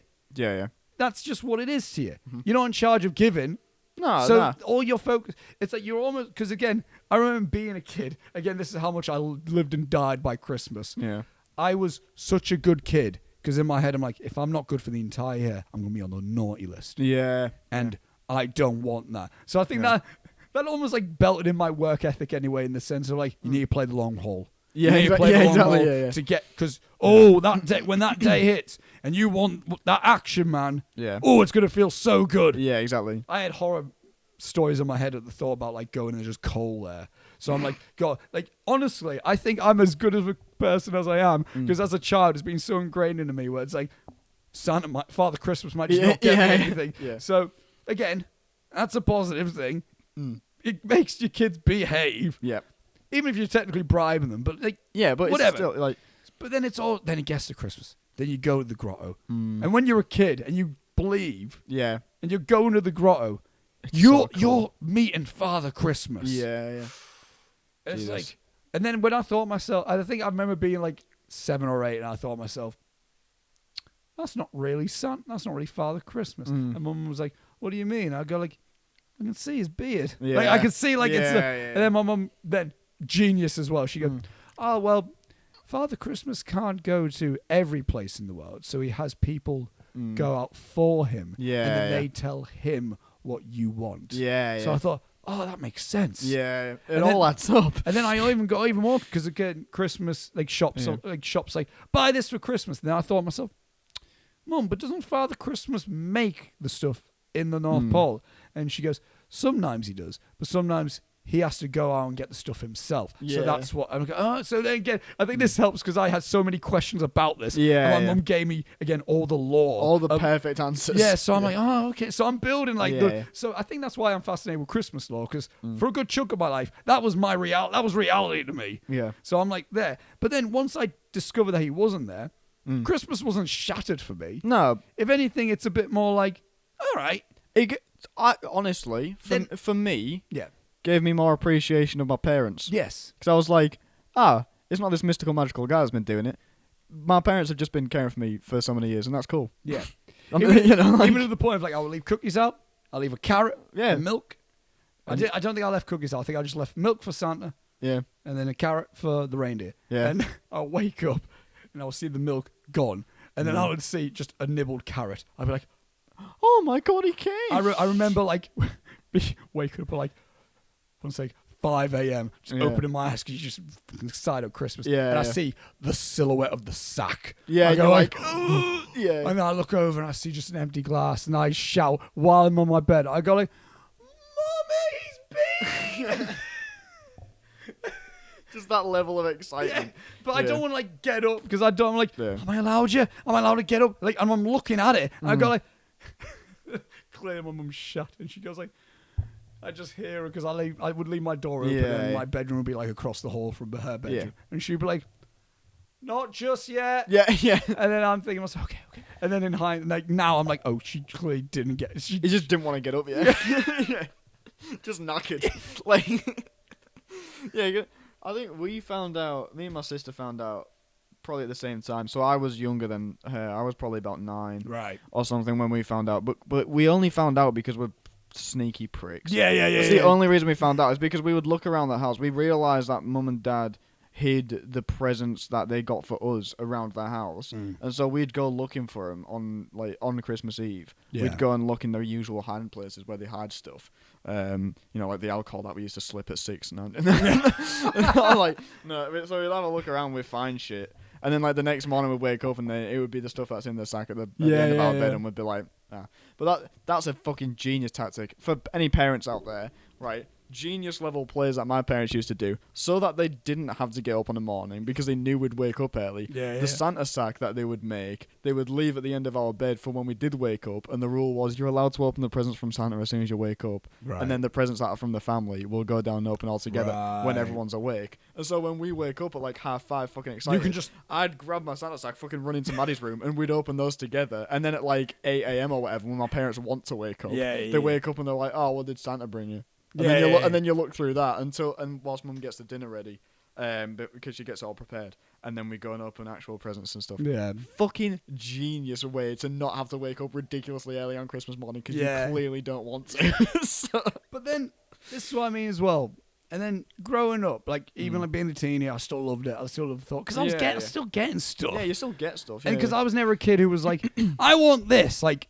At the time, I almost told myself if I wanted something, wait for because my birthday's June, so I had like a 6-month gap in between these like things. So I almost have this perfect like correlation of like, okay, I have like the same amount of time in between my birthday and Christmas. Yeah. So I would think if I want something, what's the closest thing? Okay, my birthday. I'll wait till after for my birthday. Yeah. And I'll just wait. Same thing with Christmas. So it was still always, again, I wanted an Xbox. I was like, I'll wait till Christmas. Yeah. Like I'll never be to my mum. I want that now. Yeah. So, but then once I got older, then I started being more responsible for my own money. I would buy myself more stuff. Yeah. So then the joy of getting something would become less. I'm still obviously very much so appreciative. Yeah. But then the joy then became getting things for people. Yeah.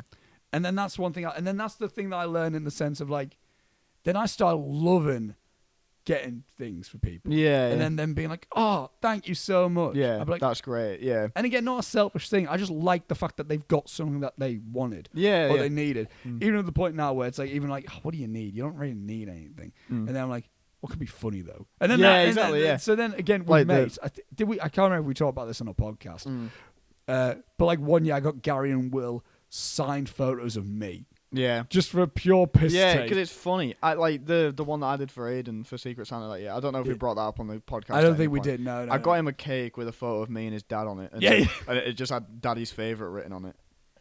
Which is like, he never ate the cake either. It stayed at Libby's house and got stale. But like, it's funny. But like, it's like again, like last year, I got Gary and Lewis mugs because they both drink. Yeah. Like drinks. So it's like, I think, okay, that's practical. They'll like that. Because the last thing I want to get is someone like, oh, cool. And they've got nothing to do with whatever. So I'm like, oh, I'll get you a mug. Yeah. Because you'll like that. Yeah. Whatever. Or like, again, I always do a rotation with my dad because he's so infuriating to get anything for. Yeah. Not just me. Everyone. Yeah. My mum goes like, I have no idea what to get your dad. Then I go like, I always go like, what does he need now? I go like, is his slippers still fine? And if he's wearing out of his slippers, that's when I get him his slippers. Yeah. Like, does he need more socks? We get him some socks. Or like, stuff like that. Yeah. So then I got Lewis and Gary 2 mugs.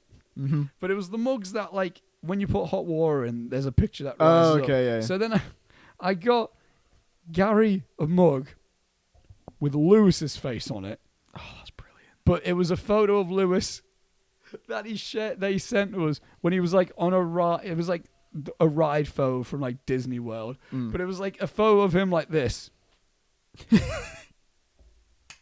Again, not like, woo, good. Just like. So like I got that. Yeah.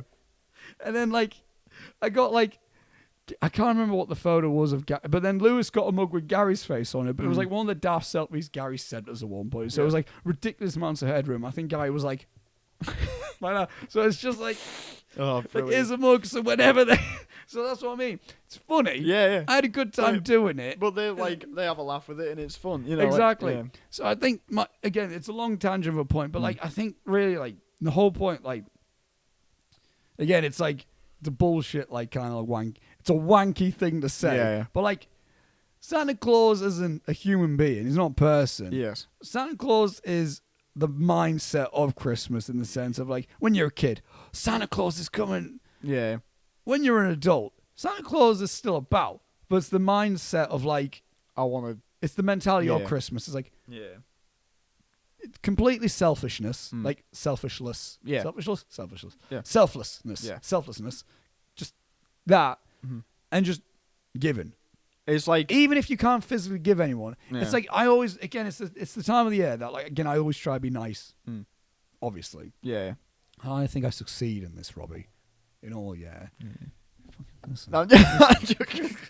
Listen to me. Yeah, but like, same. Anyway. Yeah. But like, I always try like at least check up on a mate.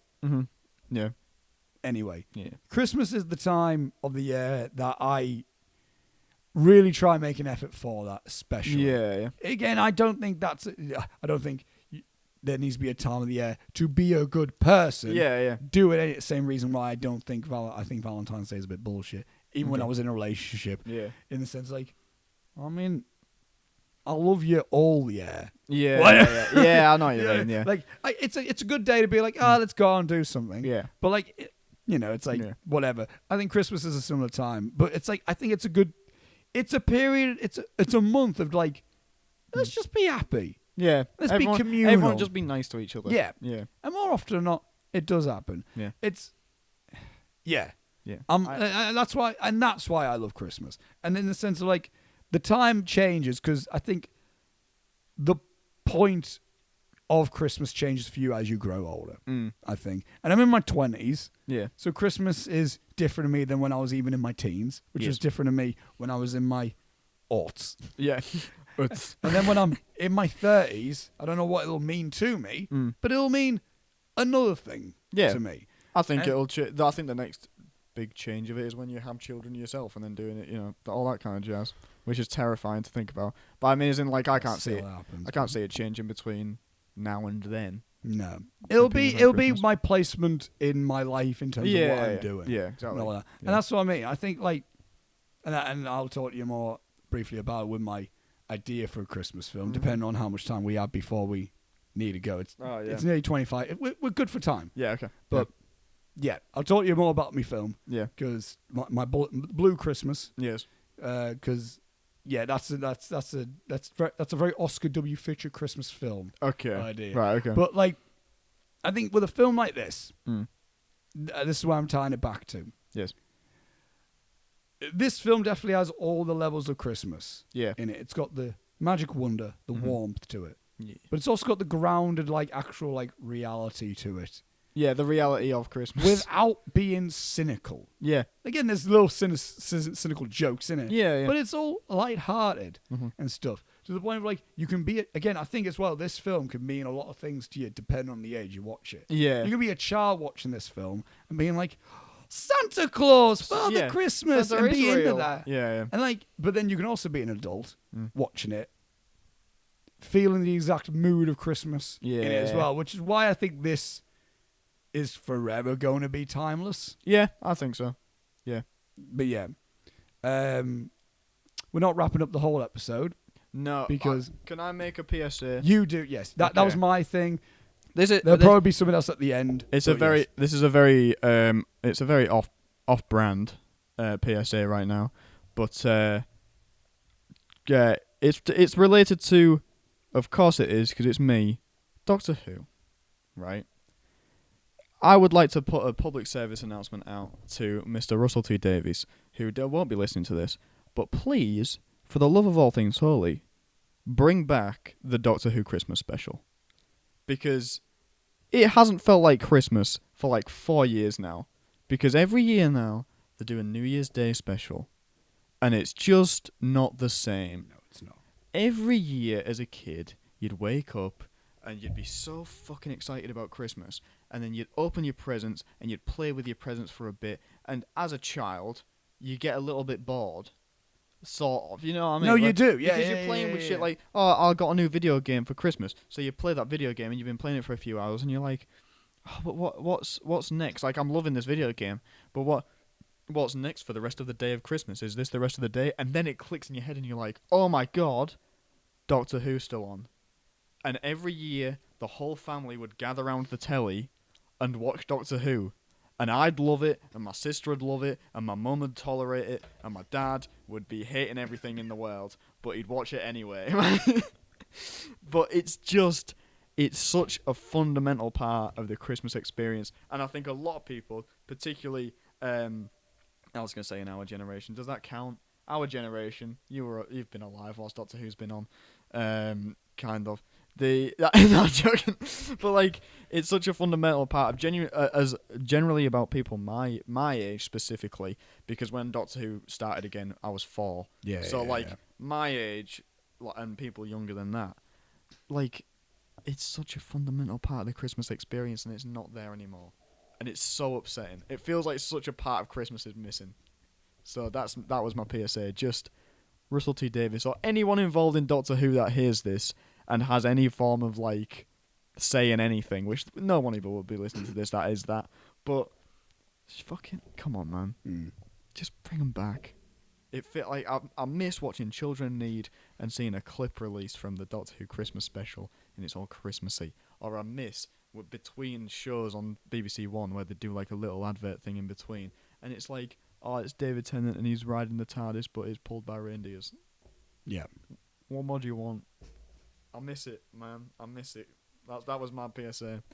But yeah. I'm a big fan of the Only Fools and Horses Christmas specials. Exactly. Yeah.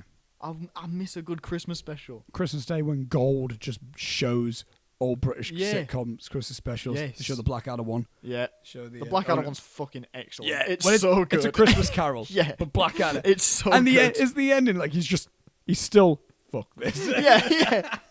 It's so good. Brilliant. But like, I got the porridge. Like porridge does good stuff. Yeah. I just miss a good Christmas special. I think every year now the only ones you really get are like Call the Midwife.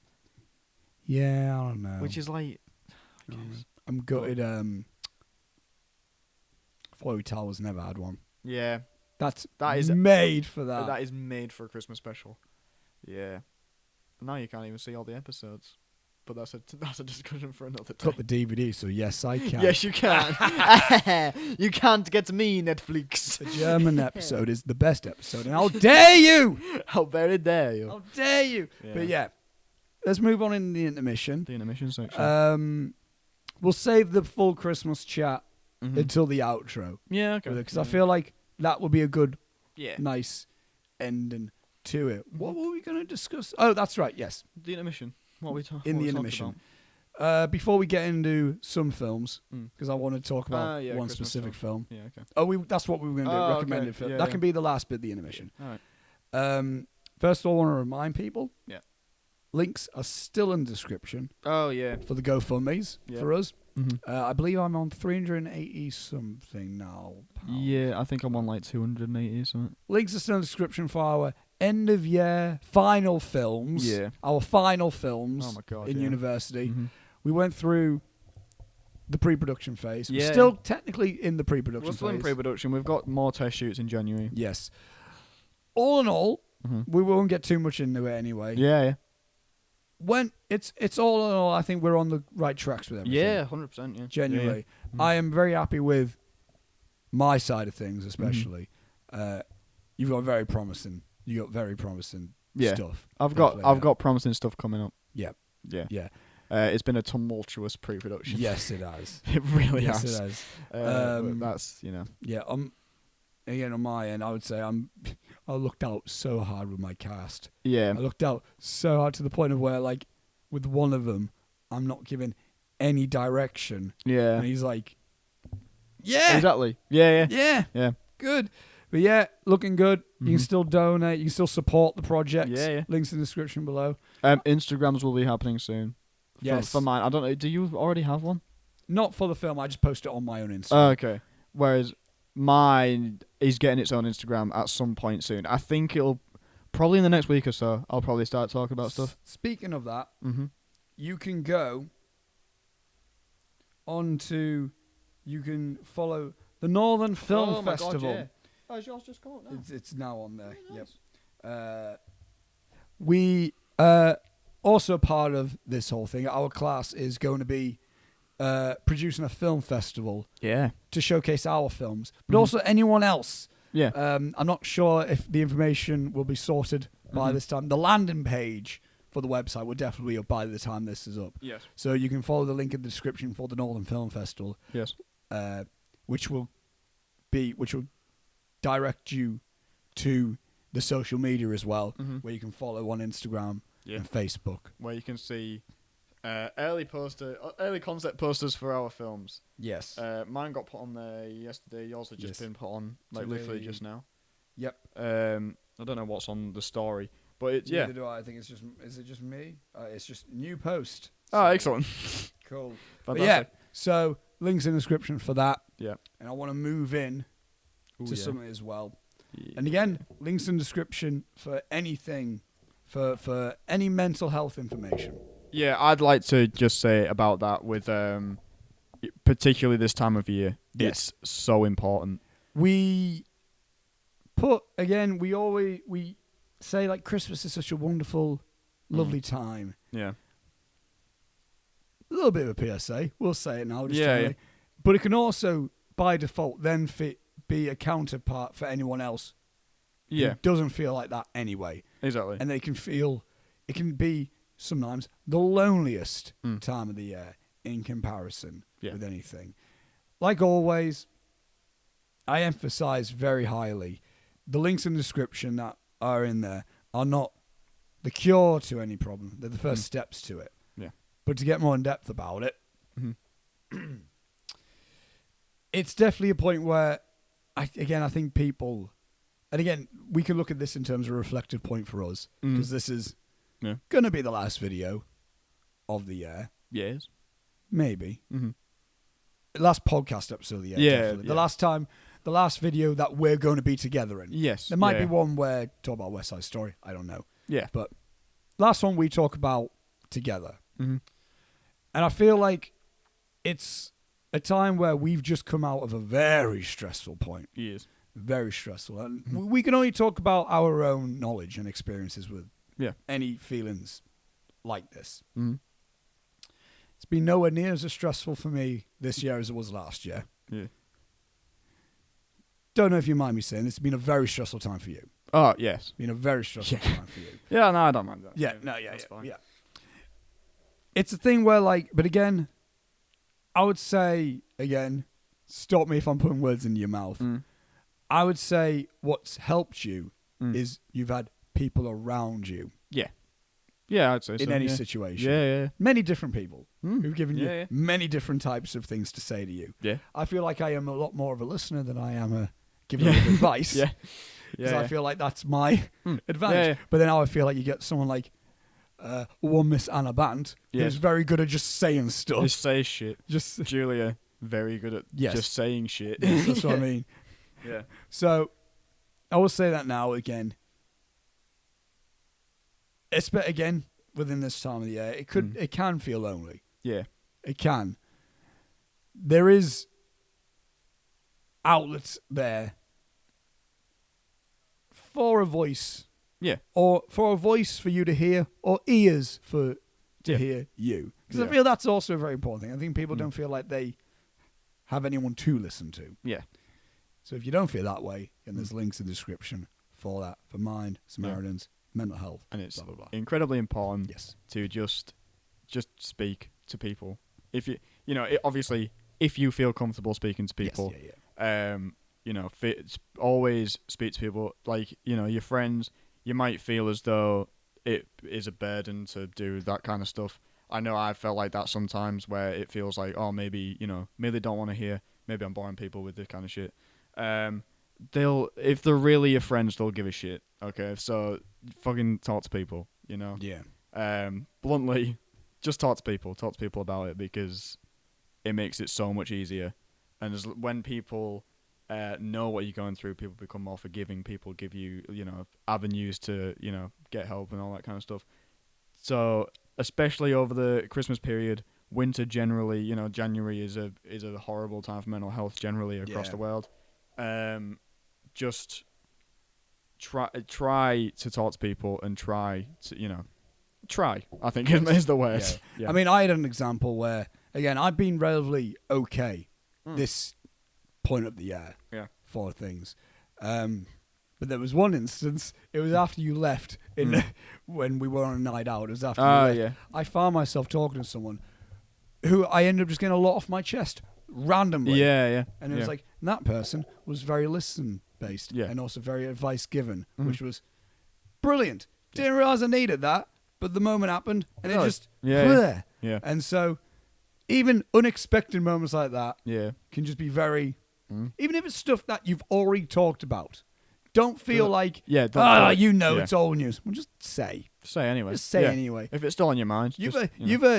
You've heard many same shit from me. Oh, over these last few months, you've heard the same shit from me every single day, because it's the same shit every day. Yeah. But it's it helps. It helps to get it off your chest. You need to talk about it. It helps get an understanding of things. Yeah, exactly. Like even just voicing it, because then you might be like, oh yeah. Yeah, I find a lot. Or the other person listening can be like, then get an understanding at that point and go, how about? Yeah. Bleh. Like from personal experience, I find that I like to I do a thing called catastrophizing, where you just you take a thing and then it's like blow it out of proportion. It's the worst thing in the world. And then when you sometimes by talking about it and like voicing what you're thinking, you kind of think, I'm being a bit ridiculous there. That's kind of so sometimes that's not to say if you are having these horrible thoughts, then it's don't be stupid. It's, But so sometimes it is very valid. But there's points where talking about it makes you go. It helps you put things into perspective, I think. Yes. And that's very important. Yeah. So that's all I have to say. Well, another example for me is like, again, this feeds into the Christmas things with it. I live away from my family, the bulk of my family. Yeah. The bulk of my family's in Swindon. Like cousins of mine and stuff. Yeah. Who I didn't really communicate with, not for literally for no reason. Yeah. So then just on Christmas Day. I did this as well with like a mate from like primary school as well. Like on Christmas Day, I think this would have been Christmas Day 2018. Yeah. I just messaged my cousin, who's my uncle's daughter. Yeah. So I just messaged her, and we used to see each other when we were kids, and there was just one point where we just didn't anymore. Yeah. So then I just messaged her. I was like, "Oh, Merry Christmas! How are you? Hope you're doing well." Got back in contact. We chatted, and then And then I was like, we're gonna be going down to Swindon at this point. Should meet up at some point. She went, oh yeah, I love that. Yeah. And then I mentioned my mum. I was like, Ellie said we could meet with Ellie at the hotel. Someone goes, yeah, okay, yeah. Yeah. Met. The bridge has been rebuilt. And what is funny to me is the reason why no one ever got any. The reason why she never got any communication. Long story short, is basically time just passed. Yeah. And then the longer time passed, she just felt more awkward about getting in contact. Yeah. So she just never did. And then vice versa with us, where me, I was like, oh, well, she doesn't want to talk then. I guess just won't then. Yeah. And she probably felt the other way around in the sense like, oh, well, never mind then. And then so in that situation, and then it's like, we haven't seen each other in a little while because COVID happened. But we kept in contact. Yeah. And that was and I'm really happy about that. Yeah, cool. Because that's a good chunk of my... That's a member of my family that I wanted to keep in contact with. Yeah. And through that, I did. And I'll use a quote from Green Book. Yes, nice. One of my favourite Christmas films, saying it. Yeah. Yeah. Was Disagree. That's that Christmas film, with the Christmas film? Yeah. Watch it, and then you'll see what I mean. I've seen it already. No, Continue. but watch it. With that context. Anyway. Sorry. Go on. But when... to which Mahershala Ali goes about his brother. If he really wants to talk, he'll get in touch. Yeah. And then Viggo Mortensen goes, the world is full of lonely people who are afraid to make the first move. Yeah. Love it. Great line. Well done. To whichever Farrelly it was. Peter. There you go. To which I think that's the case as well within this time of the year, especially I think Brits as well. We're all awkward people. Oh yeah, we're very closed off people. The world is full of lonely people afraid to make the first move. Yeah. So make the first move. Yeah. Do it. Yeah. What's the worst that can happen? Think about that as well. What's the worst that can happen? Yeah. We're trying to reach out. Yeah. That's a little PSA thing about that. Very good. Film. Oh yeah. I want to briefly talk about, because again, our first podcast after this, our first podcast of the year will be our top 10 favourite films of 2021. Oh, shit, yeah, I need to see more movies. I'll give you a list of things. Yeah. Because I need to do a binge of stuff. But so I feel like I don't want us to talk too much about this specific film, but it's my recent obsession at the minute. Yeah. Obsession. I'm not sure if I would say obsession. It's my recent fandom. Yes. Fandom. I'm really into this film right now. Yeah. And I feel like so it probably will pop up in my top 10 of 2021. At some point. Whichever, whatever way. I have a gut feeling that it will. Yeah. So I'm not going to talk loads about it, but I kind of want to talk a little bit about it because it's so fresh in my mind. Tick, tick, boom. Oh, yeah. I really liked it. It's good. It's a great movie. I didn't expect to like this film as much as I do Robbie. Yeah. It's in my head constantly. Again, I don't like Rent. Yeah. I just don't. Yeah. So as soon as I saw, I like Lin-Manuel. Yeah. I haven't watched Hamilton yet. I like the music of Hamilton. Yeah. I liked In the Heights. I like Lin-Manuel Miranda's way of his whole thing. I like him. He seems a happy bloke. Yeah. He's living his dream. He is. Good on the bloke. Good on the man. So I didn't have necessarily an opinion about him directing anything. Yeah. I'm a big Andrew Garfield guy. Yeah, same. So big fan. Nice to see him doing something as well. Yeah. I heard people give him maybe a water buzz for this film. I would say so. So I was like, oh, I'm interested. Yeah. Then I see the plot, and it's like, oh, this is perfect for me. Yeah. This is made for me. Yeah. A man having a quarter life crisis about getting to his 30s. I'm like, this is me in 2 years. Yeah. This is me very soon in my life. So I'm like, okay, cool. It's gonna be. I thought it was gonna be a complete Lin-Manuel musical. That I find out, oh, it's about Jonathan Larson, who did Rent. Yeah. And then I go, I don't know about this. And then the film starts and the first song plays. Stop the clock. Yeah, I'm like, okay. Yeah, big fan. Big fan. I didn't expect. I've watched this twice now. Yeah. I don't know. Yeah. How I'm probably going to watch it again this week because we're seeing Lewis tomorrow. Yeah. And he was on about watching it Friday anyway. So we're sticking it on. Yeah. We're doing that. Watching Tick Tick Boom. We're doing Tick Tick Boom because it's short enough. Big fan of it. Yeah. Again, I'll talk more about it I will end up talking more about in the top 10. In the top 10 because I will. But I just didn't expect a Lin-Manuel Miranda musical will end up being in there. But again, there's certain films that just click with me. Yeah, fair enough. You can say this click, boom for me. Fuck off. But yeah. That was a very visceral gut reaction. So fuck off. But I'll say, again, 3 favourite songs from the film. Yeah. Therapy. Yeah, excellent. I feel bad that you feel it's so bad good. about me. The whole sequence is very well executed. Yes. I'm a very big fan. Incredible. Yeah. Like that. Also a big... I like... Swimming's good. Yeah, swimming is good. It's the bit where it's like, I hate this locker room. Why won't Susan answer my call? It's again, the lyrics of each of the songs are so brilliant because it's again the lyrics for Therapy is like it's so upbeat, but then you read the lyrics and it goes like fucking hell. I love the lyrics as well for 3090. Yeah, 3090 is great. Hang on, let me just mute it for a second. And go on, what were you going to say? Have you watched the actual musical, Tick Tick Boom? No, but I've seen...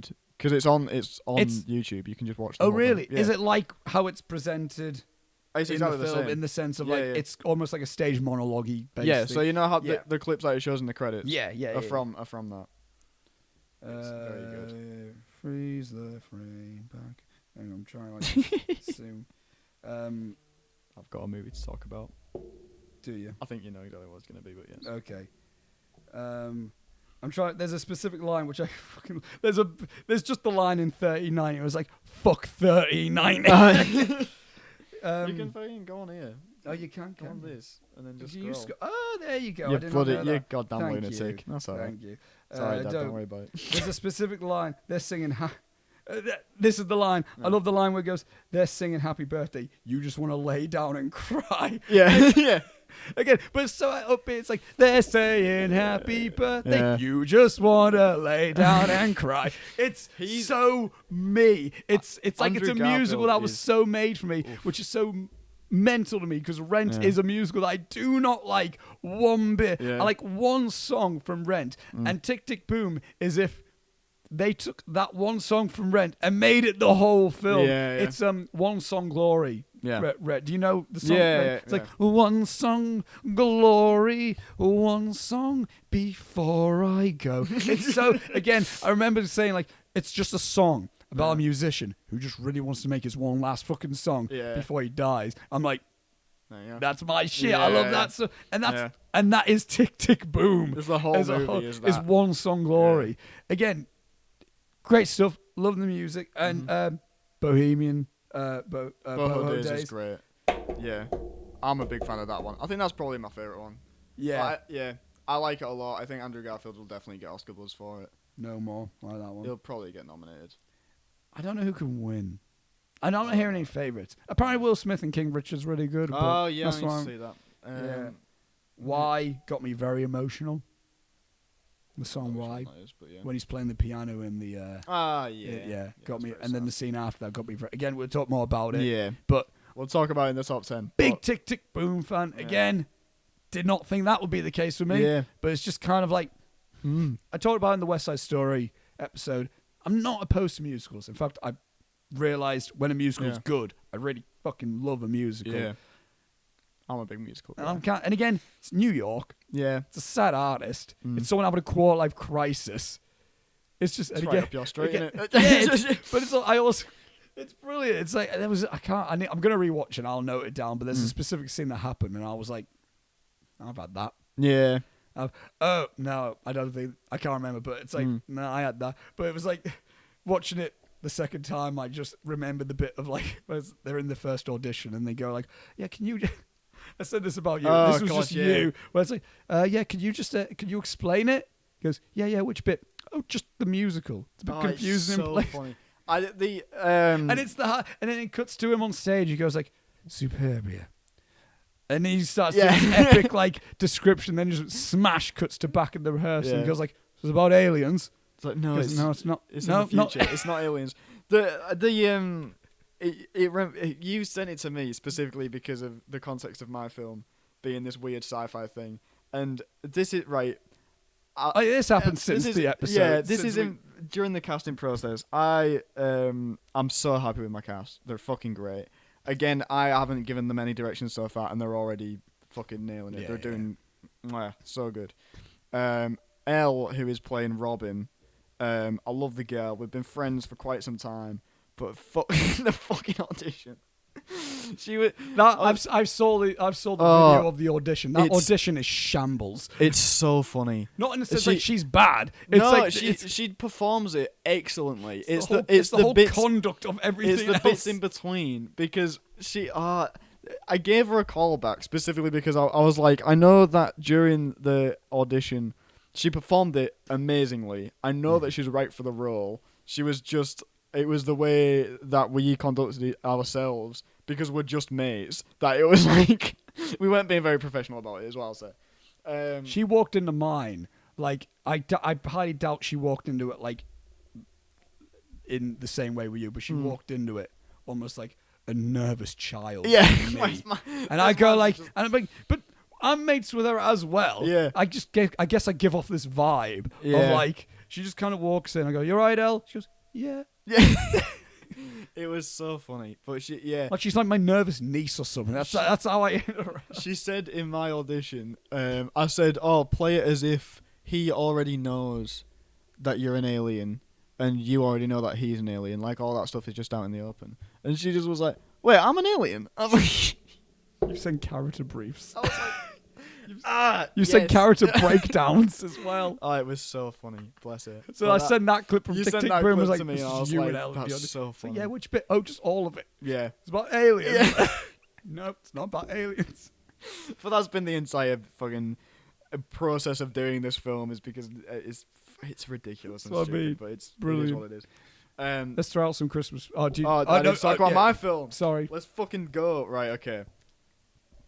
Anyone that knows me will know. I fucking there's a lot of movies that I love from my childhood. One of which is Ghostbusters. Oh my god, I love Ghostbusters so much. Right, so I heard there was a new one coming out. Right, and I was like, I don't know about this. And I heard, because I was like, the Melissa McCarthy one is the Paul Feig one. I'm not a big fan. Not because they're women, because it's not funny. Yeah, I just don't like those kind of comedies. So that's fine. But this new one was coming out, and they were like announcing the cast, and I was like, they were like, Paul Rudd's in it, and I was like, Paul Rudd's kind of perfect for a new Ghostbusters movie. That's kind of bang on. But then they announced the rest of the cast, and it was children. Yeah, and I was like, I don't know about that. I don't know about that. Because that's not very Ghostbusters to me. Ghostbusters is these fucking working class dudes, and they're whatever. And then we heard Wind, specifically, probably from Dan Aykroyd, probably saying, "Oh yeah, I'm in it." Like he probably wasn't supposed to announce it, but we found out that Dan Aykroyd said he was in it, and I was like, "Oh, okay, I guess." Bill Murray was. Then it was Bill Murray's back. Winston is not his name. Ernie Hudson. Winston's his name in the movie. Ernie Hudson's back, and Sigourney Weaver apparently was in it, and I was like, "What the fuck's what is this?" Right? Directed by, and I did some research on the director, and I was like, "Juno, that's a weird choice." Did you forget? I didn't clock it, and then I was like, "Holy shit! This is directed by the son of Ivan Reitman, Jason Reitman. Jason Reitman's directing it, who is the son of Ivan Reitman, who is the director of the original Ghostbusters." And I read an interview with him, and instantly I was like, "That's one of my most anticipated movies of the year." Yeah. Instantly, because there was this interview, and he was saying about how he was on set during the making of the first Ghostbusters. And so he got to see the movie. He saw it in the editing room, and he saw the movie before any other kid in the world saw the movie. So he counts himself as the first ever Ghostbusters fan. And I was like, that's so fucking cool that he's doing this. And it's like, he said that the movie was kind of about absentee fathers, which it is in a lot of ways, and how when Ivan Reitman was making that movie, it was in a very pivotal point in his life where he should have had his dad there, and a lot of the time he didn't. And it would have been about close to 10, I think. Yeah, so he's like, he kind of blames that movie for him not having his dad around and all that kind of stuff. And he brings all of that energy to a film which is fucking incredible. It has a Ghostbusters sequel, and right, I'm a big Ghostbusters fan, but a Ghostbusters sequel has no reason to be as good and genuinely moving as this movie is. Like, I'm a big Ghostbusters fan, but Ghostbusters isn't a film. No. It's Ghostbusters. Yeah, it's yeah. funny. It's got, like, a weird sort of lore to it. There's not really any lore. It's just funny, and there's ghosts and, like, naff effects. And it's great. By all accounts, it shouldn't be even a classic in the first place. It should It should just be a throwaway movie. But, like, this movie treats Ghostbusters stuff with so much respect. Every fucking proton pack, when it first appears, has a full fucking sweeping shot where you're and the music's building up and you're like, holy shit, it's a proton pack. Like, it's the same shit as, like, when you see Han Solo for the first time again in Force Awakens. Everything, like the Ecto 1, the proton packs, the PKE meter, it's all given the same, like, reverence as, like, Harrison Ford appearing or the Millennium Falcon appearing. Yeah. Which, pop culture-wise, nowhere near as important. No. But as a Ghostbusters fan, you're like, fuck yeah. So I cried at the end, by the way, like, massively, in tears. I won't spoil anything. I'm not going to do any spoilers. Again, it's probably going to be, I'm probably going to talk about it in the top 10 of the year. But, like, it's so good. And if you are a Ghostbusters fan, you have to go and see it. It's incredible. All of it's just heartwarming and lovely and just the perfect next Ghostbusters movie. And if you're not a Ghostbusters fan, go see it anyway, because it's probably not going to make a lot of money. And Jason Reitman deserves it because he's made a chef's kiss of a movie. Yeah. So, yeah, go see Ghostbusters. Cool. It's great. Yeah. Continue. And before we get on to negative Letterboxd reviews, let's throw out some Christmas films. Ooh. Other ones. Yeah, okay. I'll throw... I'll 5. We'll keep it a 5 each. Yeah, okay. Each. Because otherwise we're just saying films. It's yeah. not... I'll throw... Excluding This and It's a Wonderful Life. Yeah. Taking that out. Yeah. I'll throw A Christmas Story in there. Okay. Because it's a proper nice little old school feeling film. Yeah. That makes me feel like I'm watching a... that makes me feel like... It brings me back to the feeling I had of Christmas of being a child. Okay, yeah. And I'll save more thoughts for when we probably will end up watching it. Yeah, okay. On the other end of the spectrum, the same director, however, yes, he did a film called Black Christmas. Oh. So if you want a good old Christmas horror film, 1974 Black Christmas is in my top 3 favorite horror films of all time. Oh shit! It's incredible. It is genuine. It is the pre-Halloween, and I'd say it's better than the original Halloween. Oh my god! Genuinely. And it feels still proper Christmassy. It deals with really cool, interesting topical issues. Oh, okay. In the sense of surprise pregnancies. Ooh, that's in there. Okay. Generally, what it's like to be a young person, specifically, generally what it's like to be a young woman as well. Yeah. Going through that, what you want to do after college, and all that, going into adulthood. There's questions like that, but also it's a fucking slasher film as well. Yeah, it's really good. It's a good laugh. Also, as a companion piece, that Krampus is brilliant. Krampus is great. Really good. Krampus is really good. Another good Christmas horror flick. If you want a nice little cozy romance, a little nice cheesy romance flick, stick The Holiday there. Yeah, The Holiday's great. It's a good little warm. It's good little casual watch. Yeah. If you we're on about charmers. Yeah. Jack Black's. My god! What a charming man in that film. Jesus Christ. Yep. A recent one I talked about last year. Happiest Season. I watched it. We talked about my top 10 of that. Yeah. It's still on our TV if you're in the UK. Watch it. It's the film with Kristen Stewart and Mackenzie Davis. Okay. Where it's I'm not sure you remember the thing. It's the premise of like Kristen Stewart and Mackenzie Davis are a gay couple who are going to them. The thing is though, Mackenzie Davis hasn't come out to her parents. Yeah. So it's a good little fun time. Watched it.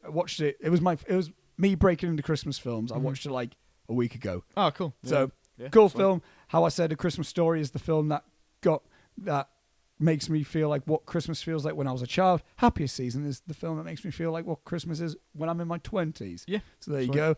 And really a good 5th one. Ooh. You know what? I'm going to say it. Klaus. Yeah. And I've only seen it once. Okay. Brilliant film. But again, you know about that Santa Law.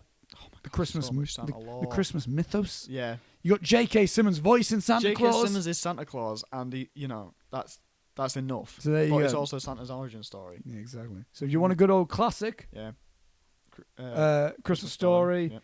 If you want a Christmas horror film, Black Christmas. Or Krampus. Or Krampus, yes. Yeah. If you want a nice little kind of sappy rom-com, The Holiday. Yeah. If you want a cool modern comedy, Yeah. Happiest Season. Mm-hmm. And then if you want a nice little animated film, to probably a really good one to watch with your kids. Mm-hmm. That's also just a solid film. Yeah. Klaus. Cool. Okay. You've said Klaus, so I'm not going to say it now. So I'm going to start off with the Christmas film that I watch every year, Gremlins. Every year I watch it. It's still good. It's the right level of spooky, but it's also incredibly charming. It's that 80s vibe of everything was produced by Spielberg. It's not directed by Spielberg, but it's just got that Spielberg feeling. Joe Dante. Yeah. But it's very much got the Christmas sense, you know? Yeah. Some of the Gremlins are wearing Christmas hats. What more do you want? Right? Secondly, we've mentioned it before on this podcast, literally 10 minutes ago. Arthur Christmas is fucking awesome. I was either going to do that or Klaus. So yeah. I love Arthur Christmas so much. It's so good. We'll see it in cinema. Oh, baby. Yeah, I love that movie. It's great. It's very wholesome and nice, and it's Aardman, so it's... Yeah, it is, It's excellent British comedy. It's so funny. James McAvoy. Oh, he's so good in So it. good. Yeah. That movie is great. Very funny. A third one. Oh my god, I'm struggling now. I feel like we've been through all the Christmas movies. Oh, I'd recommend it. We were talking about this earlier today. The Jim Carrey Christmas Carol, right? Yes. Yeah. I know that it's flawed. We both know that it's flawed. Everyone looks weird, right? And yes, Christmas Carol, it's one of my favourite Christmas stories. Yeah. Love it. Again, the Arthur Sin one from the 50s is iconic. That's the film that this film is like Jim Carrey's doing an Alistair Sim impression. Yes. And it's based, that's what they're ripping. Alistair Sim one's good. People always go the Muppets Christmas Carol. Muppets Christmas Carol is also Sure. great. You can throw that in if you want to watch Sure. that. Yeah. It's lovely. Part of me feels like there hasn't been a true definitive Christmas Carol thing, though. I'll get onto it as a little honourable mention one that I'll throw in there. Okay. Oh my god, I had one in my head then. But A Christmas Carol 2009. Christmas Carol, yeah. But it just has that feeling. It has the vibe. I saw a clip the other day. It was the Christmas present version where, again, what a yes. Where it's the floor is like, and it's just, but then I hear the music and I'm like, it's so magical. And Jim Carrey's everyone. Yes. So what more do you want, you know? Tuppence. That's great. Christmas Vacation, right? National Lampoon's Christmas Vacation. It gets quoted in my household every fucking Christmas without fail. This is the only time of year that the movie references within the Tweedale household changes from being Dumb and Dumber lines spouted at each other from across the tea table to being Christmas Vacation lines spouted at each other across the dinner table whilst we're having Christmas dinner. It's the only day of the year when it's not Dumb and Dumber. So I like it. Fine, yeah, it's nice as a palate cleanser, all right? But it's a funny movie.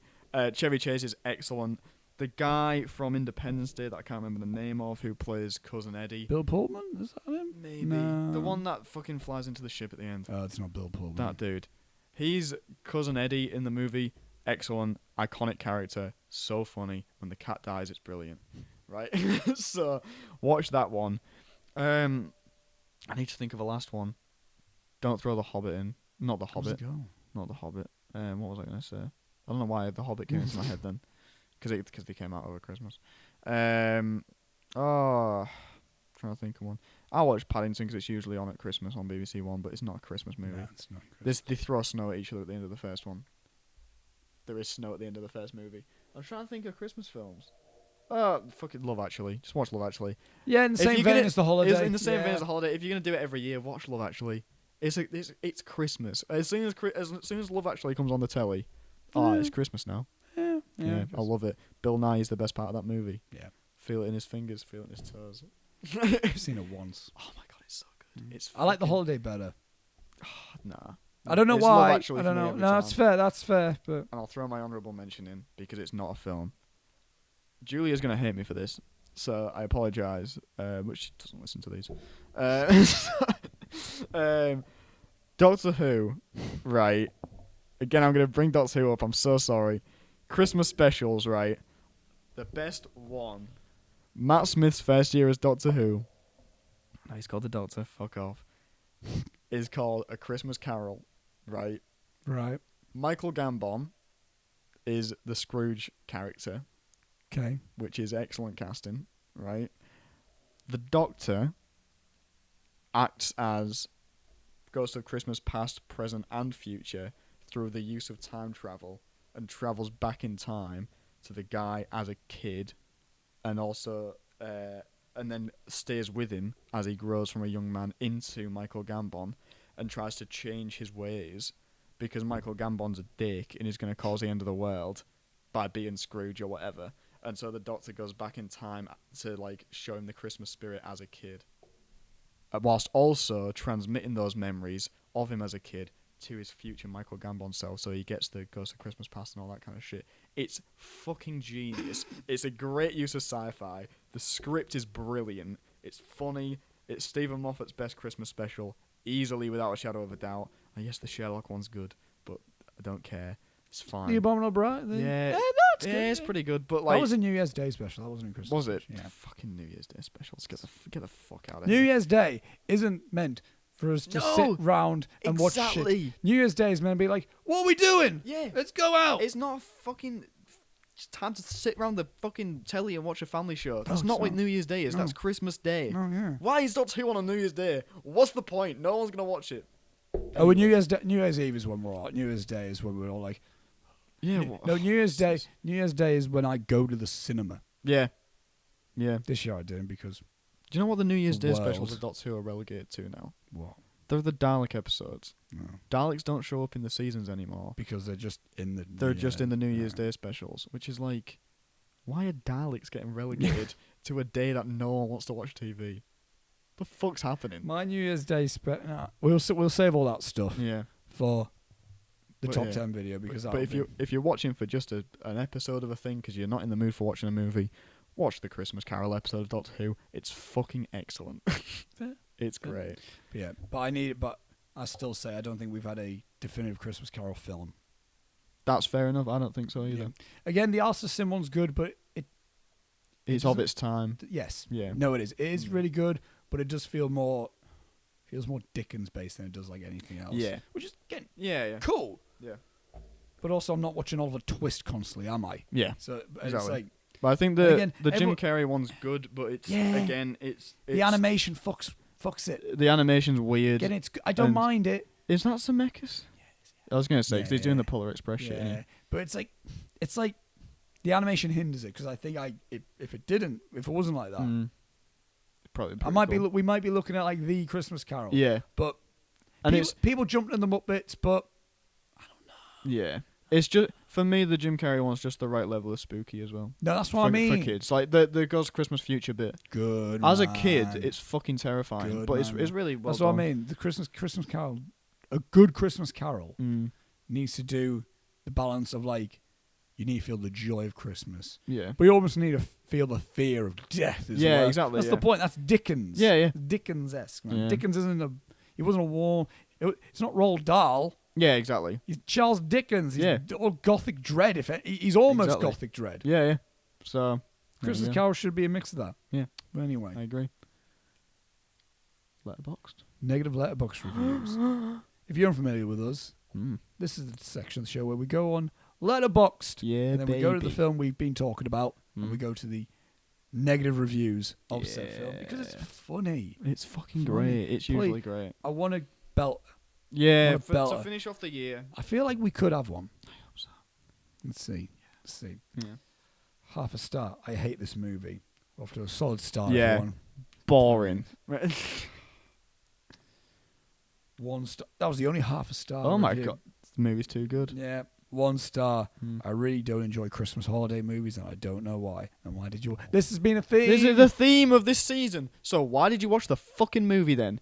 Don't really like anime. So why are you watching Spirited Away? What are you doing? Not a big fan of kung fu films, so you watch Where the Dragon. Yeah. Brilliant. So why? 1 star. There was maybe one heartwarming part of this film. Mm. The acting was terrible. The story was awful. Pacing was non-existent. And too much of Macy's looking like a good guy. Everything you said was the exact opposite of everything. Yeah. That's... What? No. Macy's is a bad bloke. 1 star. The girl is a spoiled bitch. Just saying. Whines. Santa Claus didn't buy me a fucking house. That one's good. That's a good one. That's the best one so far. I saw the first line. I was going to get really defensive there. Yeah. Just spoiled bitch. What do you mean? It's whine. Santa Claus didn't buy me a fucking house. It's funny because that is basically what she meant. She was like, "Oh, for Christmas I want a fucking house, Santa. You're gonna sort that out? No, well, if you're really Santa Claus, you're gonna get me a fucking house." Because he's a baller. He's a legend. 1 star. Just watched it. I want to fucking puke. Fair enough. I mean, unrelated or He's had a bad sandwich or something like. How long is this? If it's too long, I'm not reading. Robbie. Can I read this one? No, because look at it. I'm scrolling. Look. Someone wrote a dissertation on this fucking film. Jesus Christ. Right, this is the final line of the paragraph. Finally, we get to the fact that the film tries to present itself as an anti-consumerist. So I'm not reading any of this. The argument is that it's meant to be anti-consumerism and all that kind of stuff. While also endorsing one of the biggest and most successful businesses in America at the time, it was so obvious that while vaguely touching on the notion that maybe selfish businesses are bad, the film is more interested in selling the idea of shopping at one of these selfish businesses to you. No, it's not. Alright. He gets someone a house at the end. They reference When Harry Met Sally at one point. Why? I don't know. Oh! There's my number 5. When Harry Met Sally. I know it's not technically a Christmas movie. Right, if I can't bring up Green Book, stop it. I'm doing it. I'm swapping it out, bitch. This is the same. What are you gonna do about it? This is the same people who go like, "Oh, Planes, Trains, and Automobiles is a Christmas film. It's a Thanksgiving film. That's close enough." No, it isn't. Yeah, but when Harry Met Sally has scenes of all seasons. So it's not. No, wrong. Tell me I'm wrong. Right, so La La Land's a Christmas film. Yeah. No, it isn't, If Robbie. you want. Robbie, no, it is. If you want. I'm not a purist for many things, Robbie, but the Christmas films, you can't just say something's Christmas because it has a Christmas scene in it. Iron Man 3. No, it's not. It's a Christmas film. No, it isn't. Yes, it is. It takes place over Christmas. Okay. That movie takes place entirely over Christmas. That is a Christmas film. I can give you that because Shane Black is just Christmas. Yeah, exactly. Yeah. Whatever that one is called. 3 Guns, Bang Bang Bang or something. Kiss Kiss Bang Bang. That one. 3 Guns, Bang Bang Bang. So it's his best film, first of all. Yeah, it's a good movie. So good. Yeah. 1.5 star. Look at that. Mm. We've gone through all the half star. We've gone through all the 1 stars. 1.5 stars. 1.5 star. When I was a kid, I always thought this movie was boring for some reason. What do you think of it now? Yeah, what do you think of it now? No. You prick. Leave me in fucking suspense. 1.5 star. Boring kids movie. 40 out of 100. Probably a 95 out of 100 if you're under the age of 10. No. So he's basically going, "Oh, what, you liked the movie? Grow up." Fuck you, dude. I enjoyed the movie, alright? I'm a fully grown adult. I'm not an adult. Technically. I'm not fully grown. You're 20. I fucking hope not. What do you mean? You're 20? I'm only fucking 5'7". That doesn't... I think as a male, you stop growing at 22. Oh, I've got time. I've got 2 years. A very finite amount of time. 1.5 star, save for a few cute moments and a few truthful scenes. There are no miracles or Christmas magic in this incredibly poorly paced film that promises an anti-commercialism stance but quickly devolves into an unimpressive courtroom drama about whether Santa is real or not. Sorry, unimpressive courtroom drama? Are you taking the piss? I would say it's on the same level as 12 Angry Men. Dare I say it? 12 Angry Men. When he whips those envelopes out, that's the same with the knife. Yeah, it's the same thing. Oh, fuck you. What was that person's name? RVP. Not bad. 1.5 star. I don't know which one I watched. Great. Well, did it have Richard Attenborough in it? Was it in colour? If it was in black and white, you watch the old one. If it was in colour, you watch the new one. Fucking Dickhead. I mean, that's the best one, isn't it? That's the best one of the day. Jesus Christ. That's the same one as the Spirited Away one. Not yeah, as good. Yeah, no, but it's the same shit. Who was that? Adam McLean? Don't know which one. I don't know which one I watched. Just imagine him saying it. Fucking hell. Finally, 1.5 star. Not trying to be a Scrooge. This movie absolutely fucking sucked. You fucking suck. You are being a Scrooge as well. This movie is Christmas. Yeah, it is. It is Christmas. What do you want? What do you want from me? Are we giving it to the I don't know which one I watched? Yeah, it's got to be on it. Yeah. Yeah. Congratulations. Scott Good Dudley. Trevu. I think. I don't know. Yeah. Favorite movies? My favourite movies are... Oh, here we go. We got Interstellar as number 4. We got a film called Billy Star. I don't know. No idea. It looks like some of that... it's a 22-minute short film. Oh, okay. American boy band, Brockhampton. Oh, it's a Brockhampton thing. Yeah. Yeah. That shows that. Boo and hiss. Number 2 is Parasite. Ugh. Parasite? It's good, but it annoys me. His other choices and then Parasite annoys me because it's like, oh, well, you're just fucking jumping on the bandwagon, aren't you? And number 1 is The Godfather. This fucking guy. I bet he has a Scarface poster in his fucking room. Dickhead. Yeah. So that is negative Letterboxd reviews. Yeah. Well done, everyone. Which means that is going to be... That leads us to the outro Ah, yeah. of the Intermission. Outro. Episode 22. Yeah. We are... Shit, we need to be... Soon. Yeah. We're still okay. on okay time. We're okay. So... Yeah. I want to take the time for this last bit of this to look back at the year Oh, my God. in a Do we bottled have to? sense. In a bottled sense. Okay. No, I'm not going to go through each month. I was going to say. So January. I don't remember. It's mental to think we start January. We start the year in our 3rd lockdown, Robbie. Holy shit. Did we really? Yes, we did. Fuck. That is when we were finishing off our analog module, and we were getting ready to do contemporary all over Teams. Oh my God, yeah. The year has been a year, and to which I've now stopped going. It's been a very interesting year because every year has been interesting. Yes, exactly. It's been a year. Yeah. It's been an absolute year. Mm-hmm. To which, if we got at the end of the top 10 video, we'll do a look forward. Yeah, okay. This one, let's have a bit of a reflecting on it. I want to say that, again, I always like to say this, that I feel like I have grown so much within 2021. 2020 was such a fucking stomp of a year for me. Yeah. It was not a great year for me. 2021, I feel like, has been an absolute... it's been a year which I felt like I feel like I am now fully confident in myself. Yeah. Genuinely. I became 26, Yes. which... reality is slowly more hitting me in the sense like that is close to the 30. Jesus Christ. Yep. I'm on a one-way ticket to this shit. Yep. But also additional, I want to say I feel like this has been a year that I have truly grown. I've had friendships I've truly grown and strengthened within this year.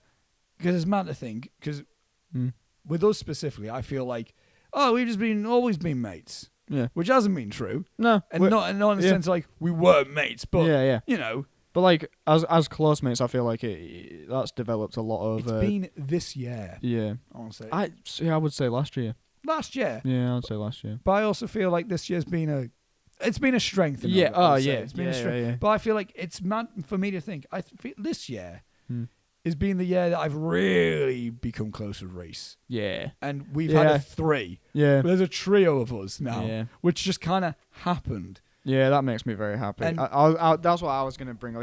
Like the one thing that I'm very thankful for this year is that we've created this little trio with Reese. Yeah. Because, you know, it's nice. Yeah. It's nice having people that I actually like, you know, enjoyed talking to at university. Yeah. You know, maybe I was part of a trio before that. Okay. But what I would say is, I feel like, again, last year, I would say we became close and we had a strong friendship. This year, I want to say I've been very grateful for I've grown a group of friends. Yeah. Yeah, I think so. Yeah. And this has been, I would say this has been the first time in a long time for me that I felt like I have a group of people around me that I would say these are my good friends. Yeah. And I'm going to say it now. Again, we'll look. This is a little, again. We'll look forward in our end of year, in our top 10 video. Yeah. That'll be more of a looking forward. This is more of a reflecting. But I will say, slightly terrifies me for this time next year. Yeah.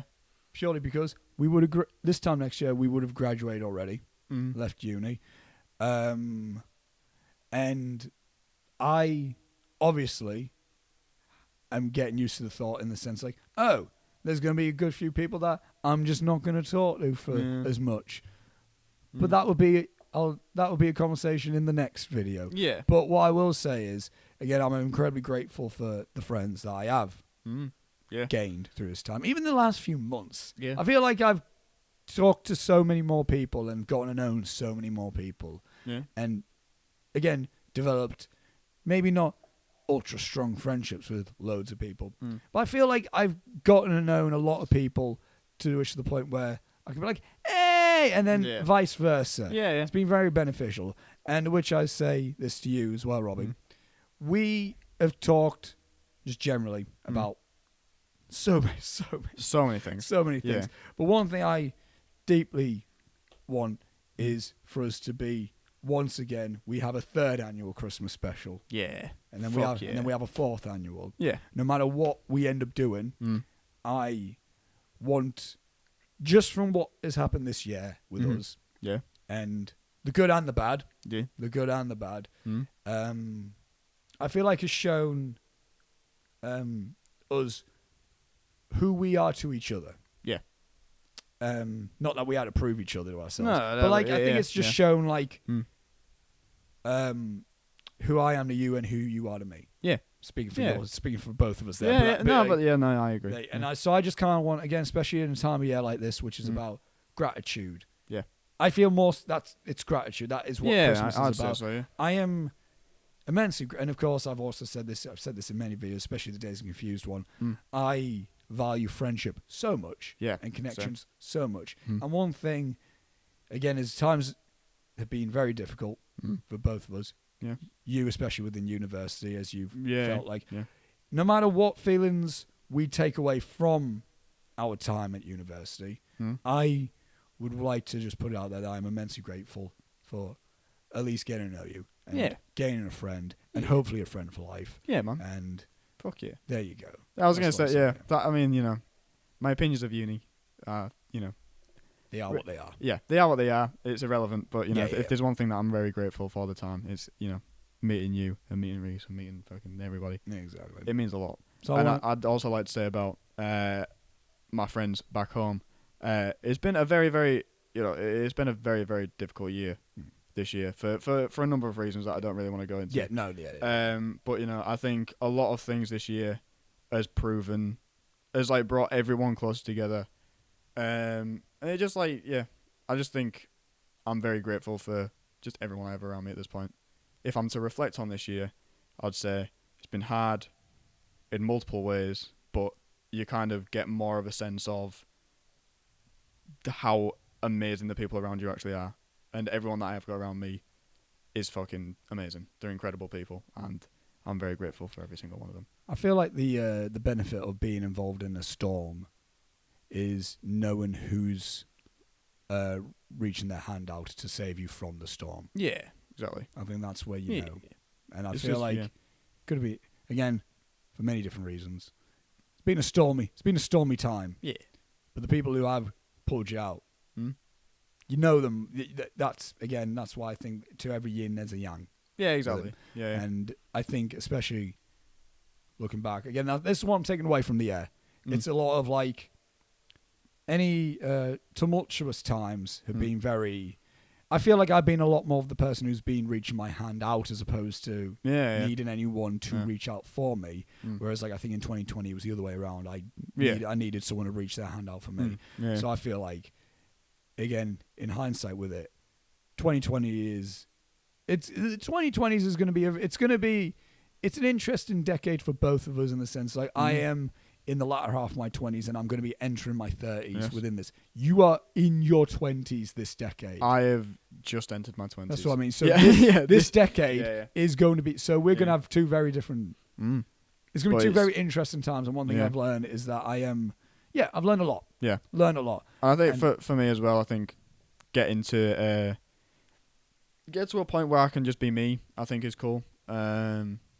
You know, like, at this point, you know, I've always kind of been someone who would sit back, whatever. I'm not kind of afraid anymore. And I think I've grown a lot in terms of confidence and stuff. And that's something that I'll take away from this year massively. And I think that's again, a lot down to the people I have around me. You know, shout out to Julia. Yeah. Because she very much will be like, why don't you just fucking say something then? And, you know, when you have someone around you that's so strong, it's like, you know, it encourages you to also be strong, and that's definitely people having people around you is so important. Which again goes back to earlier on, always speak up to people because there'll always be people that give a shit. So I think more than any time, I think the last few years for me, I have definitely been more so like life has started. I've started getting a whole fucking grasp on what life is going to be. And by a grasp on it, I mean, you shouldn't have a grasp on it. And like, because I've been thinking to myself, I need what's my life? What is my life? And especially this year, I've just kind of thought, you know, the best points of my life have been when I'm trying not to think too hard about it. Your life is your life, and that's fucking what and I'll see, and I'll meet people whenever I meet people. I'll have connections with people in different strengths, in terms of different intent, like how intense of a connection I have with a person, and if it's not, you know, if it's a passing chit chat, then that's just what it is. If I meet someone, I'm like, that's an instant strong bond right there, and that's what that is. Unpredictable. Exactly. I think that, and again, I think like more than anything, I think Christmas is a very good time to reflect on it. Because you're around people, you're around people that you're very connected to, and you hear from people that you're very connected to. And again, as I said, sometimes you might reach out to people that you were once connected to. See how it is. So I want to say, it's been a very interesting year in terms of the podcast itself. Been very happy with what we've managed to do with this. Again, we don't try to make this out to be we're not trying to make an empire of this. I'm not trying to do anything. It's just a fucking... A bit of fun, innit? To talk it's about. Legit. Sometimes it's a bit of an excuse for us to literally meet up. And chat. And again, if anything, if we're putting a minute scale to it, I'm grateful for that. I'm grateful for this medium. Again, an excuse for us to talk all the time. Every Thursday, I wake up, begrudgingly watch a fucking film that you've chosen and made me watch, then write notes about our spite, and then come here and be the comedic end of a podcast. It's excellent. I'm the brains. He's the brain. I'm the... Didn't someone say it at the party? Someone came up to us and was like, "Oh, Robbie, you're the comedy of the podcast, and he's the intellectual." And I was like, "What the fuck does that mean?" What are you trying to say? To the point of where there was one point where someone, so Oscar's podcast. Oh, don't do that. That was the worst. We're not going to get into that. No, we're not getting into that. That got brought up with me again. I know. He got really pissed off, didn't you? I mean, it's not just mine, though. I did get pissed off because when you refer to it as Oscar's podcast, it's not Oscar's podcast, it's our podcast. I'm also here, right? Okay. But what do you want? Do you want no highlight videos of the fucking commentaries, alright? Because I could just not edit them. Fuck you. We need to do more. Yeah, we do. Yeah. Maybe in 2022. Hopefully, yes, definitely. We'll see. Yeah. But that has been our Christmas special. Oh my god, Merry Christmas, everybody. Good old reflective time. Yeah. Love it. Love everyone who has kept up with us. Jesus Christ, we do need to get there. We do need to get off. Thank you everyone for listening and watching. We'll see you in 2022 for our top 10 favorite films of 2022. 2021. I'm going to do an illusion for the audio listeners, but you go first. Okay. So, thank you all for watching. We hope you have a very, very Merry Christmas. Happy holidays. And we hope you have a safe time going into the new year. Yes, exactly. And also, thank you all for watching and listening. Merry Christmas. So next time, we shall see you later. And goodbye. Bye, everyone. Oscar, quick. Get on the sleigh. Yeah. And they'll think we've gone off in a sleigh. It's truly Christmas magic. It's Christmas magic.